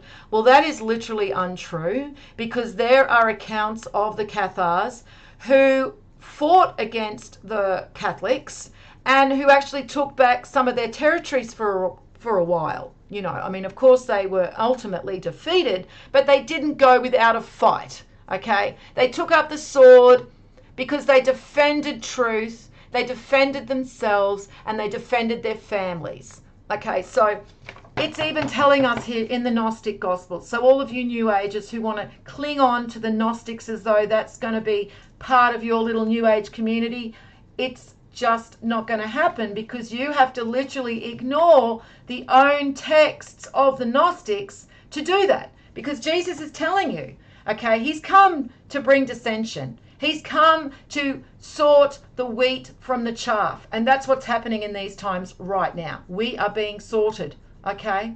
And the tests are there to see whether we have built our house on stone or whether we have built our house on sand. And you can see that a lot. You know, people who don't really believe in themselves or actually understand this knowledge about themselves to the level that they should, right, are very easily swayed from the path, whether it be the religious path of Christianity or the New Age path. Okay, they're like ships with no rudder. They don't know where they go. They just aimlessly float around, visiting video to video, listening to this, you know, New Age guru, listening to this clergy, listening, because there, you know, there are a lot of Christian clergy out there that aren't aligned with the Catholic Church and the mainstream Christianity, and they preach all these other things, but they still call themselves Christians, you know, but they're not Christians in the mainstream form of Christianity. They're just another false path. Okay, because they're literally fusing New Age beliefs with Christianity. A lot of them do that. So this has all been done as part of divine operation to sort the wheat from the chaff. This is all meant to happen. This isn't an accident. It happens because we fall. We fall as a human race, and we collectively fall, and we allow ourselves to be steered down this path. You know, I mean, we've chosen this path. I mean, there's many paths, but it always ends up that the evil takes control, okay? And they are now emulating divine operation in their own way, okay? In their very own way. So they have made the celebrities their gods, okay? And you will find that a lot of these celebrities are actually matched with other celebrities and have to marry other celebrities, because they literally do this exactly the same as divine operation. They pretend to be God, and they literally play out divine operation. And so you'll see you know, like Kanye West and Kim Kardashian, that was a match that was put together by the false, you know, gods of humanity, the false, the antichrists. All right, if you look at Kanye West and you do the numerology on his name, it's 33. Okay, he literally calls himself Jesus. All right, he literally equates himself to Jesus. So they are emulating that even in that way. I suppose that there is, you know, after they, you know, pair them up and marry them, then they are allowed to divorce at a later time, because that's what happens with the divine souls anyway. As they go down the great year cycle, they understand who they are in the golden age, and that they are twin souls, and that they are two halves of the one soul. But as they come down the great year cycle into the lower ages and their divine portion fades and they forget who they are, they have many different relationships and many different husbands and wives because they don't understand who they are anymore. They don't recognize each other anymore. And so anyway, I'm just saying that at the moment because I was considering it the other day how exactly they are playing out and mirroring divine operation on the physical plane. And they're doing this. The celebrities are the gods. You don't have to believe me about the marriage thing. That's just something that I look at because I can just notice it in the way that they are paired and how you can sometimes just see it's not a natural pairing. It's just something innate that you can recognize when you are, just observing events. But if you don't want to accept that information, and I'm not telling you to because it's just my observations, you can absolutely accept that they are making celebrities gods. Okay, and who does mankind worship as gods? Celebrities. So that's literally, we're being tested. Okay, this is all part of our tests. And as I said, yes, there is going to be war. Okay, there is going to be, our civilization is going to be burned to the ground. And the Antichrists are going to do that because they are going to destroy what they won't inherit. But this is all part of design, all part of divine operation. And these events must occur before the Christed are returned, before Jesus and his race, the divine souls, are returned to their rightful positions, to their rightful places. These things will occur. Okay, so we have to be prepared for them, and it's all part of it. And Jesus will be returning with a sword. The divine will be returning with a sword. Kalki is the embodiment of the divine returning with a sword to literally clean up the dross, to clean up the filth. And this is what the four horsemen of the apocalypse represent as well. Okay, and even Kali, the Kali Yuga, is represented by Kali, the female goddess. She's not taken any prisoners either. And I'm pretty sure if any of you have seen the symbolism surrounding Kali, that you know what I mean. Okay, she's literally taking heads. Okay, so anybody who believes that Jesus being returned, he's coming back and he's singing Kumbaya and he's carrying a little lamb and he's here to go and tell stories to everybody and be all peaceful. That is a Antichrist delusion. That is not happening. Not happening at all. They are coming to clean house, literally. So be prepared for those days because they are going to be very, very dark. Jesus said, I will give you what no eye has seen, no ear has heard, what no hand has touched and has not arisen in the human heart. So he's talking about the Christ that is within. Okay, that nobody can quantify. Okay, that nobody can see and visually, and tangibly, visually see. Okay, I don't know how else to describe that. And who no ear has heard, and what no hand has touched, and what has not arisen in the human heart. So the Christed has not arisen within humanity yet, or within the Christed, but it is coming. It is coming, and we are now moving back into that time. And the ether is now flowing back into the physical plane. And this is going to continue to cause more earth changes, more earthquakes, more volcanic eruptions, more, disruptive weather patterns. It's all part of this cycle. The sun is going to continue behaving unusually, okay, and exhibiting behaviors that have not been seen before, because the ether is now returning back into the material plane again. The tide is coming in. And just like when the dam wall breaks and the tide, you know, the water rushes through, that is going to happen at a stage 2. And then after that, there'll be an illumination. But when that happens, when the dam wall breaks and the ether rushes in, that is what I call the crack. Okay, and you will see that in the Tower card. Okay, where everything is just shaken from its foundations. Okay, and then from that we get the illumination, and that is why the Star card is next. Okay, because then the divine will illuminate, and that is what the Star card represents. And you know, there won't be a lot of humans left, you know, after the wars and the nukes and the earth changes and everything that we still have to go through before we see the divine illuminate. Okay, but that is going to happen as well. The disciples said, "Tell us how our end will come." And Jesus said, "Have you found the beginning then, that you are looking for the end? You see, the end will be where the beginning is. Congratulations to the one who stands at the beginning. That one will know the end and will not taste death."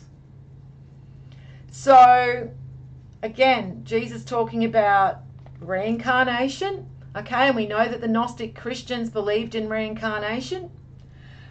It's only that the Catholic Church have bastardized the scriptures and bastardized the interpretations of the scriptures to control the congregation and control the masses through the fear of death. Okay, and so they had their followers believe that you either go to heaven forever or hell forever after you die, and that's it, you don't come back. That is untrue. Okay, when we look at everything else in creation, everything happens in cycles. So it doesn't even make sense that everything happens in cycles, but the human soul and the human, you know, organism doesn't. Okay, we happen in cycles too. And so Jesus is telling us that, but it's also talking about the great year cycle. Okay, and they just had to remove the great year from our understanding of divine operation, and we were completely lost, because we now just believe everything goes forward infinitely. Okay, and that nothing just return, and that is untrue. Okay, because again, everything happens in cycles. Look at everything around you, the seasons, okay, the orbits of the planets, the behavior of the sun even happens in cycles. Everything happens in cycles. Okay, from the macrocosm to the microcosm. So if we look at it at the microcosm, we're looking at the weather patterns, okay, the seasons. If we're looking at in the macrocosm, we're looking at it like the galactic cycle, okay, the galactic year. All right, and then even further past then, there would be even larger cycles that we no longer know of. The Mayans knew about them. The Mayans had calendars that basically addressed cycles that went for hundreds of thousands of years. But we no longer know that. We no longer understand that knowledge. We've lost that knowledge. But we do know the immediate cycles that we exist in. And then we can actually apply that to a larger macrocosm, a larger level. And that's what we do with Hermetic science, and what helps us to understand divine operation on the physical and the ethereal plane. And so if we look at the cycles within nature, summer, autumn, winter, spring, we know that we can actually then apply that on a larger scale, and that is the great year. And that is what Jesus is talking about. The beginning and the end of the great year. And I've done a live stream on the great year. I have done videos, research videos in regards to the Ouroboros and in regards to Saturn and the symbolism of Saturn and how that relates to the great year and the cycle of the soul. Because the great year, guys, can actually be seen as the year of the soul. Whereas the solar return, the year that the annual year, can be seen as the cycle and the year of the sun. Okay, the year of the material world. Whereas on a soul level, there is a much larger year, and that is called the great year. And every single culture spoke about these cycles and spoke about the great year and left knowledge about the great year. But somehow that just gets pushed away. ignored. And when we actually talk to Hindus now, they've even bastardized all of their knowledge about the Great Year, because they went into detail about the Great Year and they called them the Yugas, the Yuga cycle. And so we're moving from the Kali Yuga into the Satya Yuga, and the Hindu clergy, who have all been corrupted now, are now telling their followers that it takes millions of years, or hundreds of thousands of years to go back to the Golden Age. No.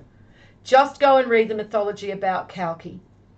We are in the times when Kalki returns, and following Kalki is the Golden Age. Kalki is the herald for the Golden Age. Kalki brings in the Golden Age. And if you look at all of the events that transpire when Kalki, that are the signs for when Kalki is about to return, we are ticking all the boxes right now. So, not really much more to say about that. So yeah, Jesus literally telling us about reincarnation and about the cycle of the soul. And if you understand the cycle of the soul and the cycle of the Great Year, well, then you understand your own divinity, you understand your responsibility that you have to yourself and your Creator, and you will not taste death because you have gone and sought out knowledge. And universal mind, God, the Creator, understands that. And because you have sought out knowledge and because you have shown an interest in finding your own divinity and your Creator, then that is rewarded because you have found yourself someone who benefits creation. Whereas these people that are walking around now, these atheists and all of these people that are worshipping and idolizing Jesus and following what their clergy says or following these New Age gurus, are showing they are not worthy, because they are just willing to listen to any false prophet that comes along and just looks like they have the appearance of truth. They don't have any real courage or any real faith in their own intellect, and so they have allowed themselves to be taken down the wide path to destruction. All right. Jesus said, "Congratulations to the one who came into being before coming into being. If you become my disciples and pay attention to my sayings, these stones will serve you." Right, so congratulations to the one who came into being before coming into being. That would be the divine race, the divine souls. Okay? If you become my disciples and pay attention to my sayings, these stones will serve you. Stones is another word for law. It's a symbolism of law, because divine law is unchanging. And Jesus teaches divine law. And divine law is truth. And that is why when you see Moses with the 10 Commandments, they're put on stone. That is why the sword in the stone represents unchanging word of God. And Jesus is the mouth of God, is the voice of God on the physical plane, because that is how God, the Creator, speaks to humanity and speaks to mankind, is through his divine souls. And his divine souls, if we look to the firstborn divine soul, holds the most divine knowledge to the highest degree, because remember, everything happens degrees.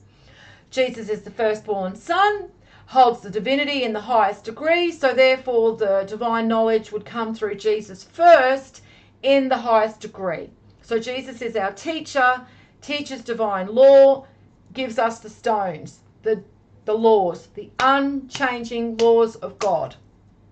And that is what Jesus does. He tells us to do these things, follow these laws, follow these teachings. He doesn't say we have to praise him or worship him, or all we have to say is profess through our mouth that Jesus is Lord and we are saved. That is just absolute laziness and bullshit, and will not be rewarded. And any person that believes that is truly shown himself to be spiritually lazy and not worthy of eternal life anyway. Because really, do you really think that... I mean, I've had Christians that tell me now they don't have to engage in the deeds because, one, well, Jesus died for them anyway and died for their sins, so it doesn't even matter if they sin anymore because Jesus already paid the price. And two, that we are saved by grace alone. And that means that we can just like hang around, do nothing, and just praise Jesus and worship Jesus, and that's going to mean we're accepted by God and he's going to take us, to heaven. That's how we get our ticket. None of them are engaging in the works of Christ. None of them are emulating Christ. None of them. I mean, we shouldn't have one homeless person. We have what, millions and millions, billions of modern Christians. So why do we have a homeless problem? Because if every one of those Christians, now I'm not saying go out and bring a homeless person back into your house. That's just stupid, especially when so many of them are drug addicted now, right? And they're not even in control of their own minds anymore, okay? But why isn't every Christian just every night going out and bringing meals to the homeless, okay, and bringing clothes to the homeless? All they think they have to do is just give money to their pastor and then they just go get that done for them. That just kind of, justifies them sitting around doing nothing but praising and praying to Jesus because, hey, I just gave some money to my church who are just going to go do all that Jesus stuff for me. Okay? I don't need to go and do that Jesus stuff myself. All right? I'm paying someone to do that. They're going to go take care of it. No, that's not what Jesus said. Jesus said, be like him.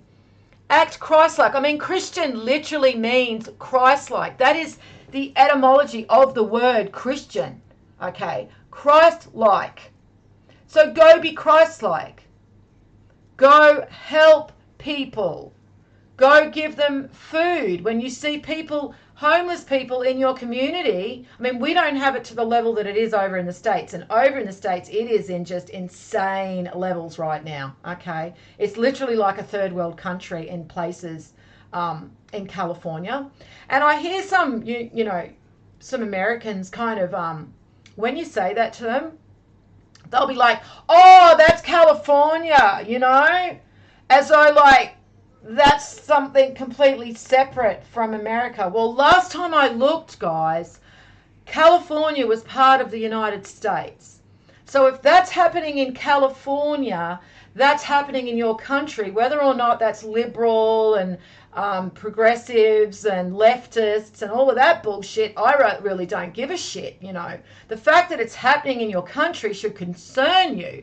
And if it's happening in your community, okay, then yes, there's no reason if you call yourself a Christian and you want to be Christ-like that you shouldn't be going out and helping people when you can. Now, I'm not saying if you have to feed your own family and you don't have a lot that you should go without and your family should starve because you've got to go and help others. What I'm saying is if you are in a position where you can help someone, and you drive past someone every day on the way to work and you see this poor old guy, he's sitting down there, he looks terrible, he hasn't bathed in a week or a month or a year, he's got scraggy hair, scraggy clothes, you need to go and offer this person a meal, okay, or a jumper, or whatever you call them, a cardigan or a sweater. You call them a sweater, we call them jumpers here.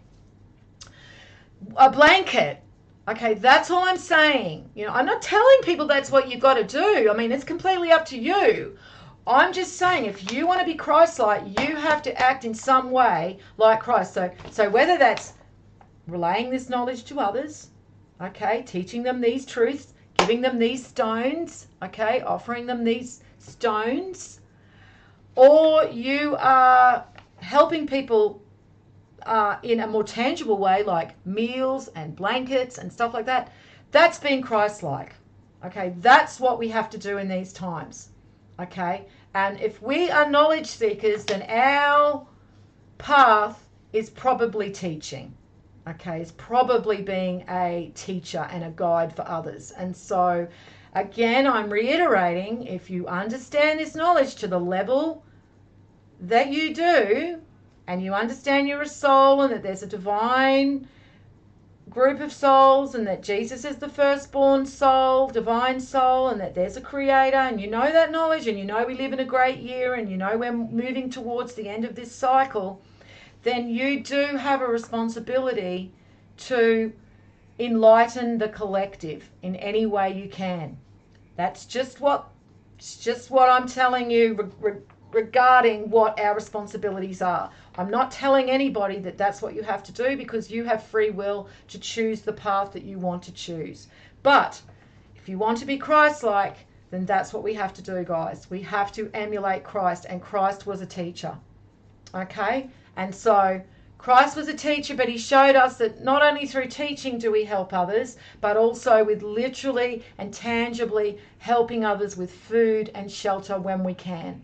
Not just giving to charity and getting someone else to do it for us. That's just being lazy, and that's not going to help you at all in being Christ-like. Because I don't know if there's any verses where Jesus said, well, I didn't go and feed the poor. I just went and saw this priest, gave him some money, and went and told him to go and do it for me. Because I don't think there's any verses that say that. For there are 5 trees in paradise for you. They do not change summer or winter, and their leaves do not fall. Whoever knows them will not taste death. So the 5 trees in paradise, and it took a little bit of research for me to look into this. And it made me look more into the ethereal plane, which I've been doing a lot more research into the levels of the ethereal plane. Now, the ethereal plane has 7 levels that we know of. Now, if we look to Dante, he talks about the 9 rings of hell. So I'm not going to go into that, because that's just one account of the ethereal plane based on Dante's parables. Now, I'm not saying that there aren't 9 rings in hell, because there could be subdivisions of the levels within the ethereal plane. But I'm not going to go into the 9 rings of hell, because I've only got that one account from Dante. I don't have any cross-culture theology or mythology that I can look to have a better understanding of that. What I do have is lots of theology and mythology and symbolism and scriptures in regards to the 7 levels of the ethereal plane. So the 5 levels, sorry guys, I'm just going to have a drink. It doesn't help that I burn incense while I'm doing my live streams. I love incense. I'm an incense junkie, okay? I'm revealing my vices here. I love my incense. And I love sandalwood, okay? So it's got to be sandalwood, and it's got to be organic. So if you guys are ever going to get into incense, don't burn the perfumed shit, the cheap shit that you buy at your, local hippie store. That's crap, all right? And it's just fake artificial perfume, and it'll just give you a headache. Go and find the organic stuff. And I love sandalwood. So I normally start burning my incense before my live stream. I just love it. But sometimes, because I'm talking so much, I'm breathing it in.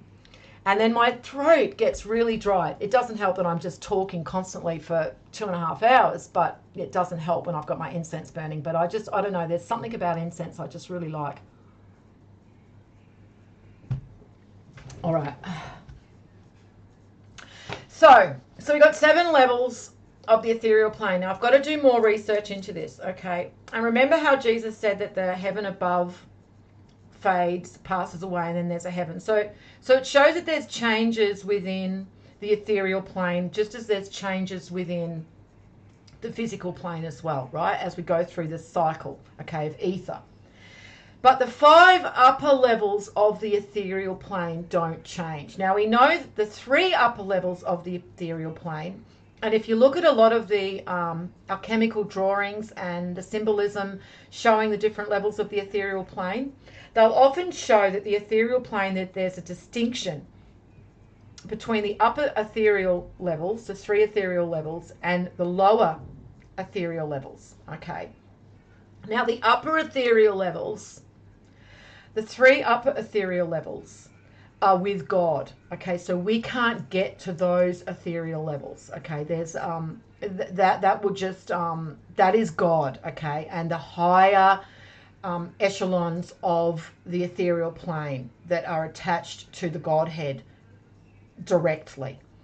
So we actually go to those upper ethereal levels only at one time in the cycle, and that is when we go through the weighing of the heart at the end of the great year, and we ascend.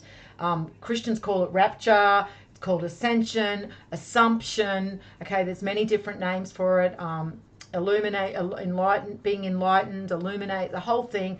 It's about moving back into that, to union with the Creator, okay, to be rebirthed back again into the physical, onto the physical material plane at the beginning of the great year in the golden age, right? However, there are lower levels of the ethereal plane too. So the other two lower levels would be heaven, or Valhalla, as it's called with the Norse mythology. Now, Valhalla has been very misused and misunderstood by people who love to follow the Norse mythology and pretend that they're Vikings. And they all think that just as long as they're all fighting for their own righteous beliefs that they go to Valhalla, and that's not the truth, okay? So Valhalla is for the martyrs, is for those who have died protecting the knowledge, okay? The mortals who have died protecting the knowledge.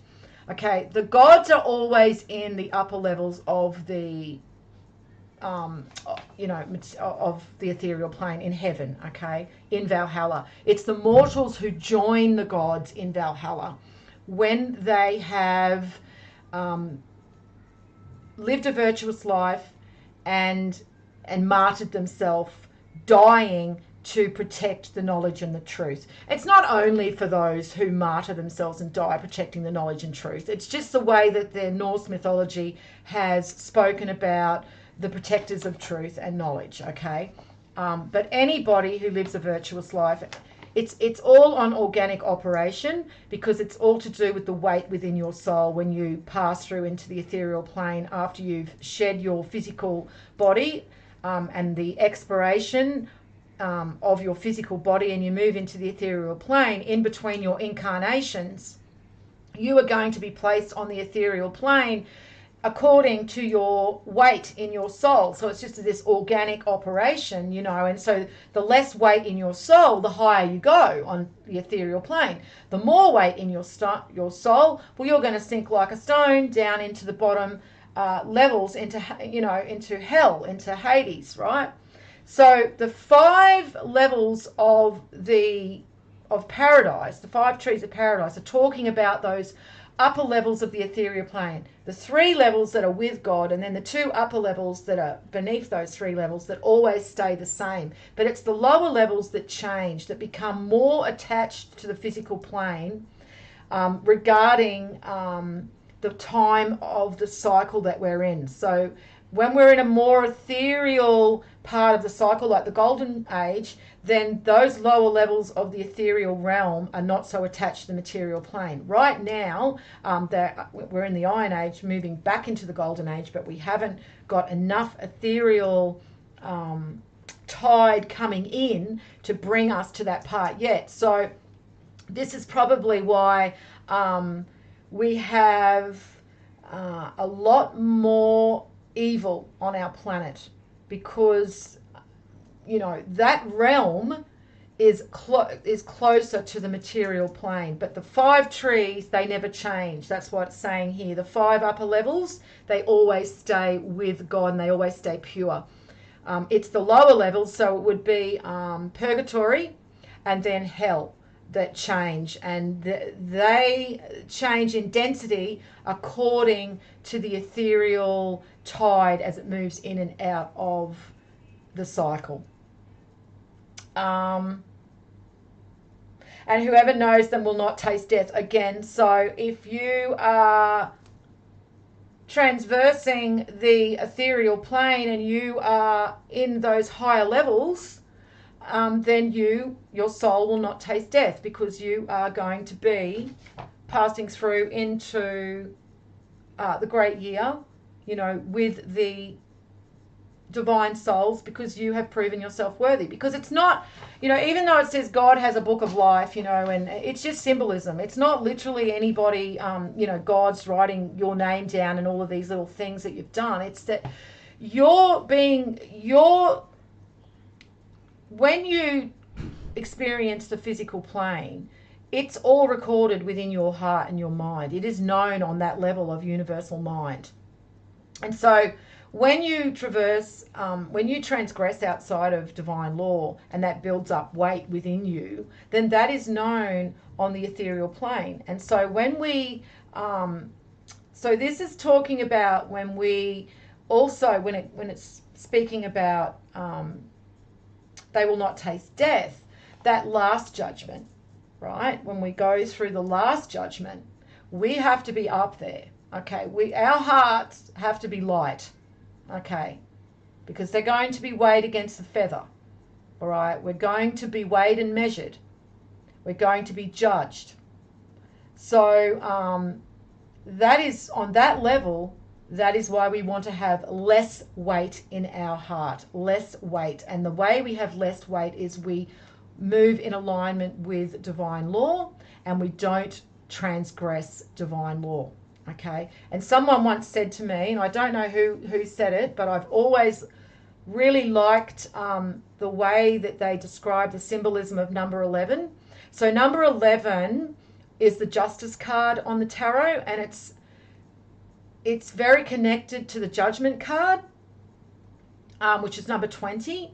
And 11, if you look to 11 like it's a road, and there's two like barriers on either side. The one and the one are the straight, the barriers on either side of that road. So you don't want to be transgressing those barriers, okay, and moving outside of divine law, because the laws were put in place when the universe was created and they do not change. They are written in stone, okay, just like Jesus gave the stones that he will serve you, just like the tablets were written on stone. Divine laws do not change. It's us who brings about our own destruction when we move outside of divine law. And divine law isn't that hard to understand. It's literally serving humanity in the best way we can and being the best version of ourselves. You know, we always know when we've done something that transgresses divine law because we don't feel good about it.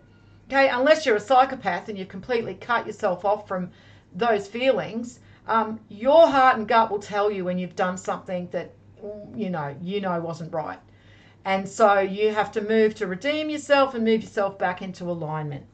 So that is what the 5 trees are. It's just literally talking about the ethereal plane and the part of the ethereal plane that doesn't change, and that you need to ensure that by the end of the great year, you are existing on the upper levels of the ethereal plane, because you have not transgressed divine law and gathered sin and gathered weight within your soul.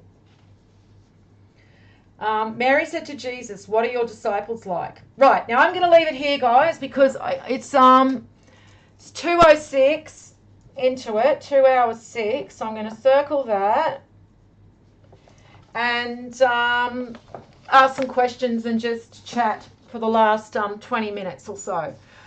Before I do that, I did just have a couple of sayings from Manly P. Hall, because I find them important when we're talking about, when we go back to what we were saying about people who think that they can do physical operations like meditation, eating certain foods, acting in a certain, way as to do with yoga or praying or chanting or visiting Mecca and going around a black stone, or going to a church every Sunday and singing certain songs and praying. I mean, all of these are physical operations, okay? And that is not what makes you a more spiritual person. So I just wanted to read these couple of teachings from Manly P. Hall. He says, some think that they work out their eternal destiny with diet. Others strive to breathe their way into a divine state. Others use packages of appropriate herbs gathered by a Mahatma on the top of the Himalayas, sold at $1 a package to the believers. Ayahuasca, anybody, thinking what I'm thinking? How all these New Agers go over to Peru and they take this ayahuasca, or they take these trips, and they have these trips, and then they think that they have all the answers to the universe because they, had all of these hallucinations. That does not make you more spiritual. Religion is not a fancy process of mechanical exercises or affirmations. It is not something that you rub on. It is something you live day by day. Religion is the improvement of the self by a constant course of self-discipline called the philosophic life. It is something to be lived, not talked about. Something to be practiced, not affirmed. So again, this whole never-ending discussion about esoteric knowledge and just discussing and discussing and discussing discoveries that we made 11, 12 years ago. How is that benefiting your soul now? Is that helping you to live a more virtuous life? Is that helping you to teach others? Is that helping you to understand your soul? Because a lot of people that bring me this knowledge and information and want to talk about this knowledge often really focus on the physical and never really focus on the soul and what that means.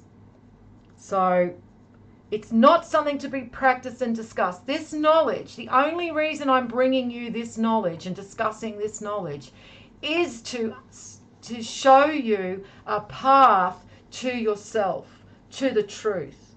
So I am just the one that's opening the door up, like saying, well, this is what I have researched over the last 12 years, putting together all the fragments that the Catholic Church tried to destroy and burn and hoard away, and change up and remove. I mean, we got the Nag Hammadi Gospels. I mean, they hate that we have that, okay, because they can't bastardize those texts. They can't change those texts.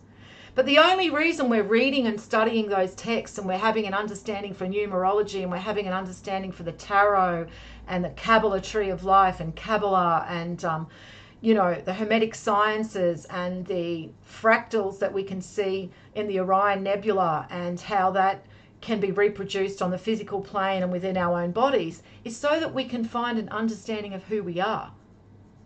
That's the only reason. It's so that we can understand who we are as a divine fragment of the Creator, that we all have a divine fragment within us, and that we are all responsible for our actions and our behaviors, and that we are all part of the grand design of the Creator, that there is a Creator, that there is a great year cycle, that we will be called to account for our actions. I mean, this is what this knowledge is for. It's not just to endlessly discuss and philosophize this knowledge. It's not just to say, well, I've got all of this knowledge and I'm right and this is what this is and I'm just going to keep repeating myself over and over again.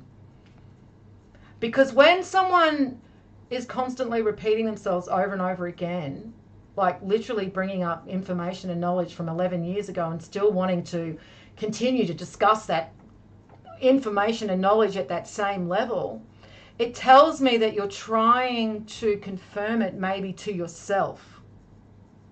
Because that's what I find. A lot of people feel that the more that they confirm this and their own beliefs over and over again, is the truer that it makes it. And so if you convince others to believe what you believe, then it makes your beliefs more true.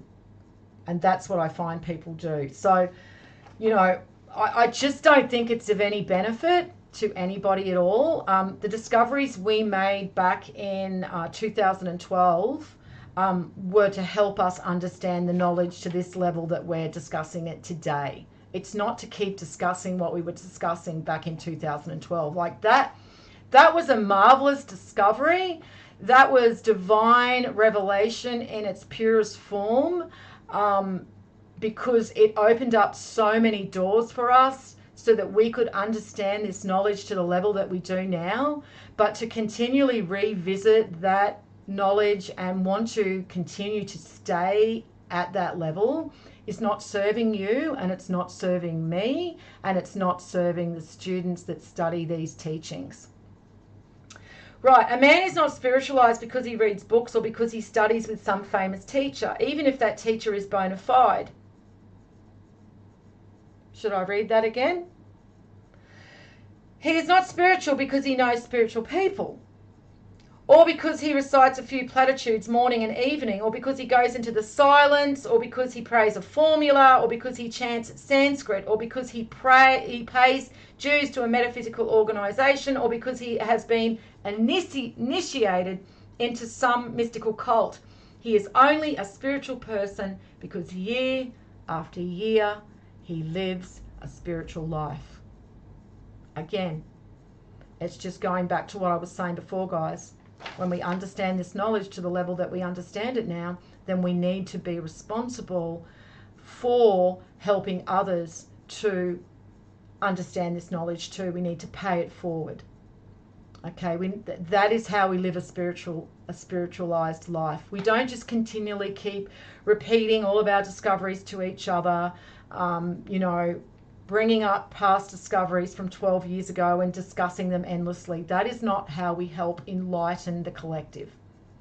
We enlighten the collective because we used that knowledge that we found, those discoveries that we found back in 2012, and we use that discovery to understand ourselves more, understand the divine operation on the physical plane, and then we teach that understanding to others. So that's all that knowledge and those discoveries were. Okay, that's not for us to just keep discussing and philosophizing with each other about all of those discoveries that we found 12 years ago. Okay, or that a particular researcher found 12 years ago. Okay. We use those. Oh, hello, darling. It's my little kitty cat coming to say hello. You hungry, are you? All right, just wait. I'm nearly finished. I know, Mummy's been talking too long. All right. So we have to take those discoveries, okay, particularly that discovery that, one researcher who played a huge role, Danny Wilton, in the discoveries of Orion and how the fractal of Orion and the nebula of Orion was manifesting on the physical plane, and how we can see that the Orion Nebula is a tangible manifestation of the creator of our physical plane and physical and material world, and the divine souls and divine beings or divine and mortal beings within the physical world. Okay, so that is just a lens of the universal creator. Orion is not the universal creator. Okay, Orion is just a fractal, because the macrocosm goes on beyond Orion, and there would be other nebulas that are also manifesting material worlds with gods and mortals, and just as our conscious can't interact with another conscious, then our worlds will never interact with other worlds out there. Okay, so you have to see the universe a lot larger. You really have to open up your perception to understand that God is the complete universal design. Orion is just one fractal, one fragment of that universal design projecting onto the physical plane. Now, you did say, Truth Seeker, that I'm speaking to you, that Orion was the first begotten son of the physical plane, and that is incorrect. To start with, there's not you said the only begotten son.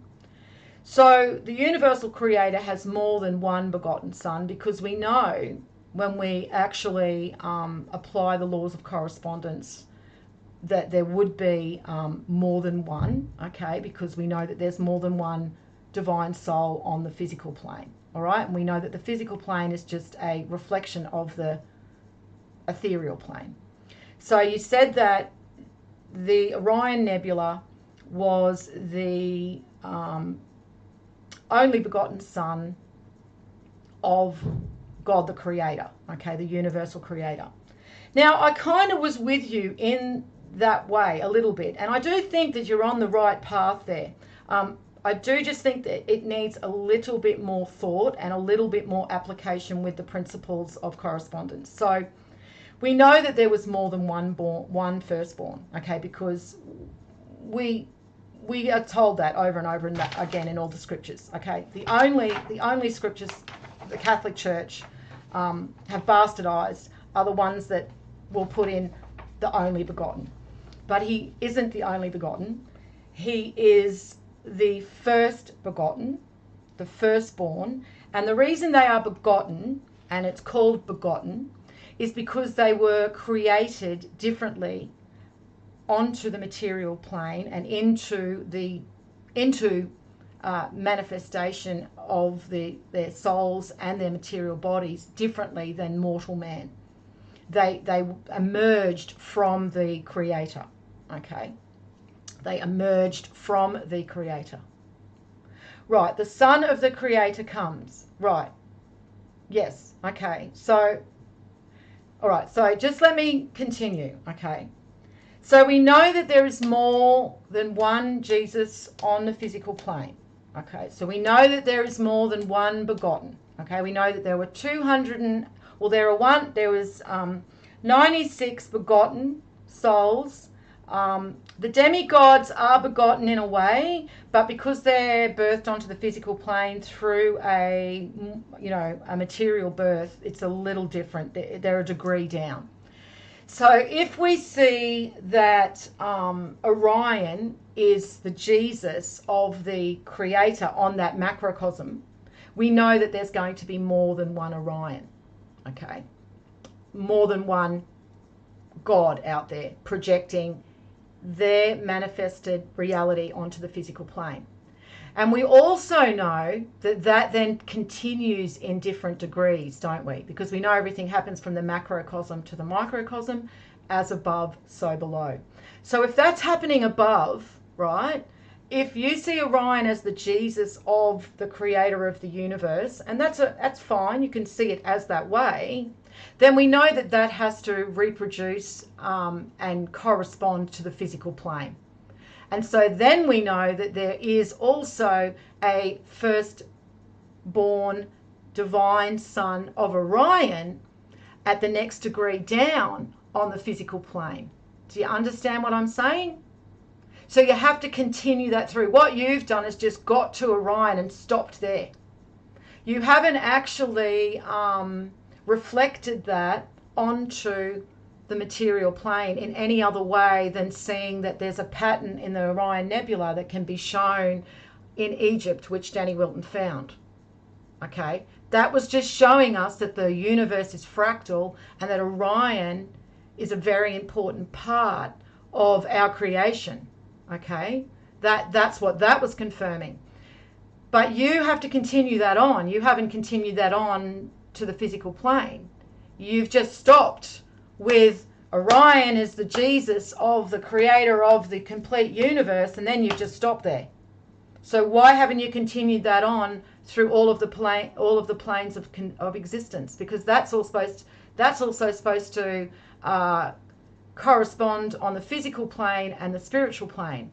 All right, that's what happens. That's why we apply Hermetic science to everything, and that's not what you're doing, and that's why you're getting lost in this whole, well, there's a South American artifact and it says the Son of the Creator comes.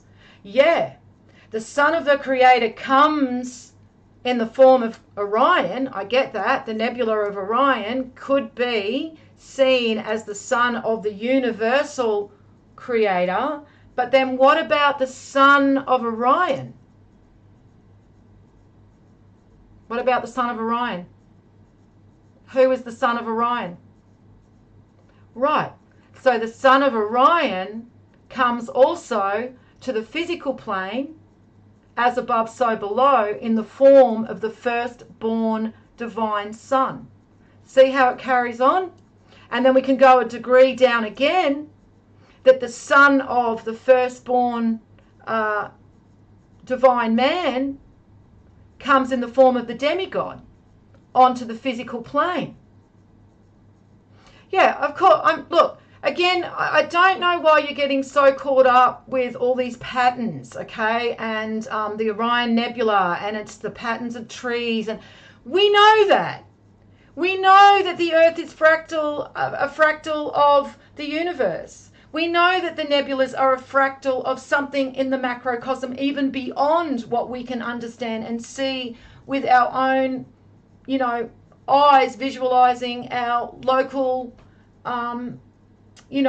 area, celestial area that is tangible to us. We know that. We know that the planets are all moving in mathematical precision. We know that the planets are all created with a mathematical design inherent in their actual size and the way they orbit. We can see the golden mean ratio within the orbits of the planets and the size of the planets and how they relate to other planets and how they relate to the sun. I'm just not understanding why you're so caught up in all of that, why you just you can't actually relate that to anything beyond the physical. It just seems you're caught up in the physical. This is why I'm saying that if you're still discussing things that we were discussing 12 years ago, now I did diagrams about that artifact. Danny Wilton did diagrams about that artifact. Okay? Why are we still discussing that now? Do you see what I'm saying? I don't understand why you're still discussing discoveries that we made 12 years ago when we've moved on from then. We've way moved on from then. We now know that there is a firstborn divine son. We now know that there are 288 divine souls and that they are represented within the 4 races, the black race, the red race, the white race, the yellow race. We now know that there is a great year and that there is a cycle of the soul. We now know that we have to align ourselves with divine law to pass through into the golden age with the 288 divine souls, and that we must align ourselves with, divine law and, this knowledge. We now know our responsibilities as somebody who has a understanding for this knowledge. We now know that we have a portion of divinity within ourselves.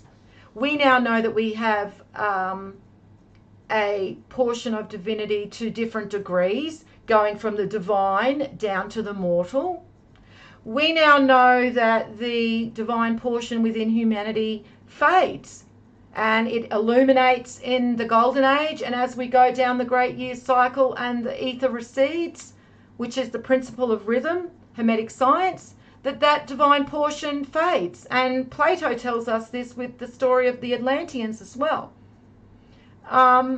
So I don't understand how continually discussing what we were already discussing 12 years ago. I mean, anybody can go back and have a look at Danny Wilton's research from 12 years ago and see everything that you're discussing right now. So I'm not understanding why we're still discussing it when we've used Danny Wilton's discoveries, okay, and the discoveries that we all made back then to bring us to where we are now.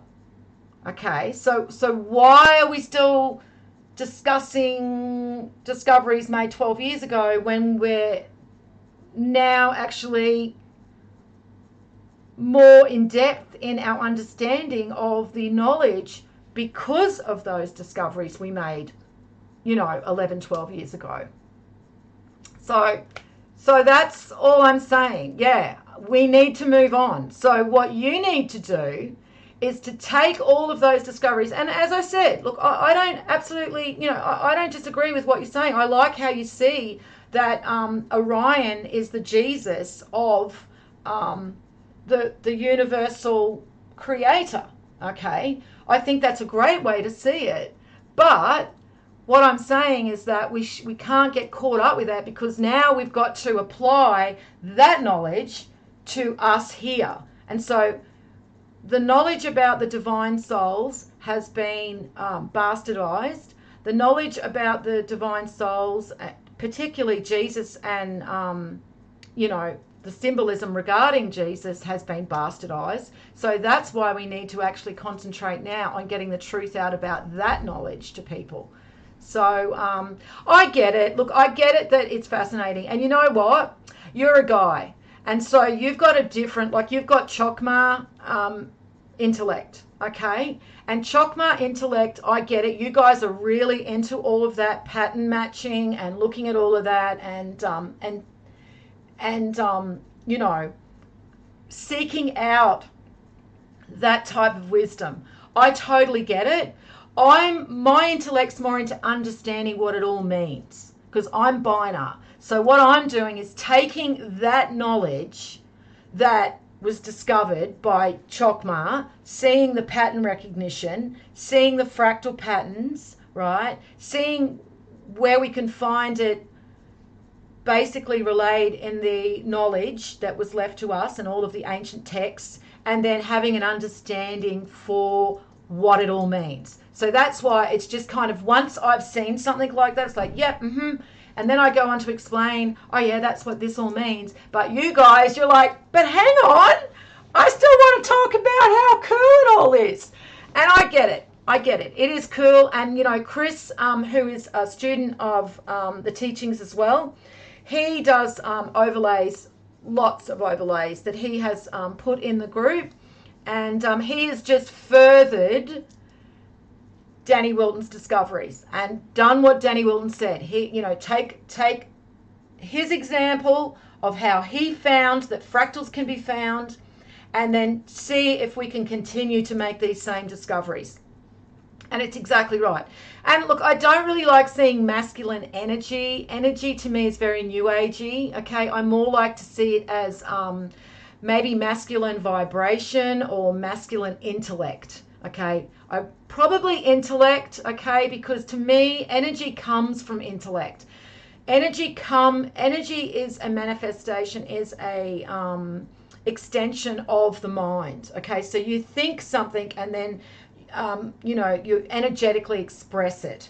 So to me, it's masculine, the thought processes of the masculine mind. And it's different than the thought processes of the female mind. Okay, so that's why when I look at knowledge, I see it differently than when a masculine mind looks at knowledge. He sees it in one way, in one kind of perspective, and then I see it in another perspective. The female mind, okay, the female intellect is about explaining what the Chokmah mind finds and sees. So that is how the female and the male mind work together. So yeah, look, I actually do like how you've seen that Jesus, the Orion Nebula, can be also seen as a son of the Creator, which is the universal creator. So I want people to be absolutely clear that when we relate to Orion as the creator, that it's not the full creator of the entire universe. It's just our creator, our mental creator of us and our manifestation on our reality Earth and our solar system and us, you know, within that realm. And I don't know how that realm goes from, how far out that realm goes from our creator, but that is how it works, because it's microcosm, guys, and macro. We're a microcosm of Orion, okay, and Orion is a microcosm of the next level up, and then the next level up is a microcosm of the next level up, and then the next level up, and then the next level up. So you just can keep leveling up and up and up and up and up. Okay, that's how the universe works, and it's bloody mind-blowing, okay, to think that way. And I know Chokmah, you guys will do that. You will go into mind-blowing levels of thought, you know, out into that. Whereas I don't, because I'm kind of like the realist. It's like, well, how's that helping me right now? I just need to know the immediate stuff right here. You know, I'm not so interested in all out there. You know, I'm just kind of like, well, how does that work? How does that work here in our immediate surrounding? But if we actually think about how everything fractals and goes down in degrees, it doesn't just start you know, in our immediate area. It just keeps going infinitely, guys, infinitely and infinitely and infinitely. And that there is a one creator of everything, but who knows how far back that goes, macrocosm, because it just keeps going and going, that we even know, okay? Because that's why we will never really understand God, okay? We will never really understand creation because our brains just do not have the ability to fully understand God on that level. But yeah, yes. Yeah, I know you never thought it was the creator. Okay, I get that you wrote that in that post, but I just, yeah, you just didn't continue it on. You kind of stopped at Orion and was like, yes, Orion is Jesus. Orion is, you know, the Jesus of the creator, but you have to keep going with it. You have to keep going with it and keep... Yeah, so the subatomic particles, Roger, I think we just fold in on ourselves.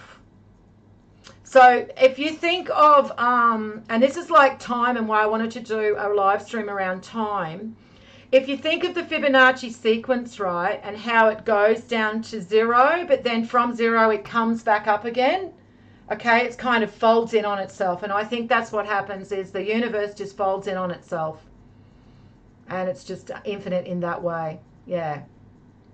So, yeah, layers upon layers of mind. Yeah, you can look at it that way too. Yeah. But remember, whenever we look at something mentally, we also have to apply spiritually and physically. Okay. Everything has to be corresponding upon the 3 planes. And that's why we know when we can see Orion as a microcosm of the creator, of the universal creator, then we know that there's going to be another level underneath Orion in the spiritual and physical manifestation as well. And that's how we know, when we know that there's, you know, a macrocosm and that Orion can encompass that God, the creator, on that level, that there is going to be a lesser level on the physical plane, and that is Jesus in the flesh. That is the divine man in the flesh.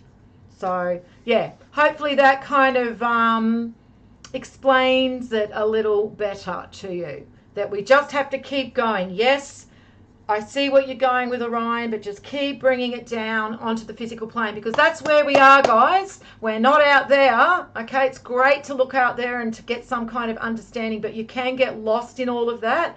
People have sent themselves crazy trying to work out these types of truths. I mean, there was a guy who was a mathematician, and he literally was trying to work out this mathematical impossibility, and he ended up in an insane asylum. So just bring it back down, okay? So yes, it's great to look out there and say, isn't that magnificent? And to think about how, you know, that can just go on infinitely. But let's bring it to our immediate physical environment right now that we're living, and spiritual environment that we're living right now, because this is what we have to actually experience every day.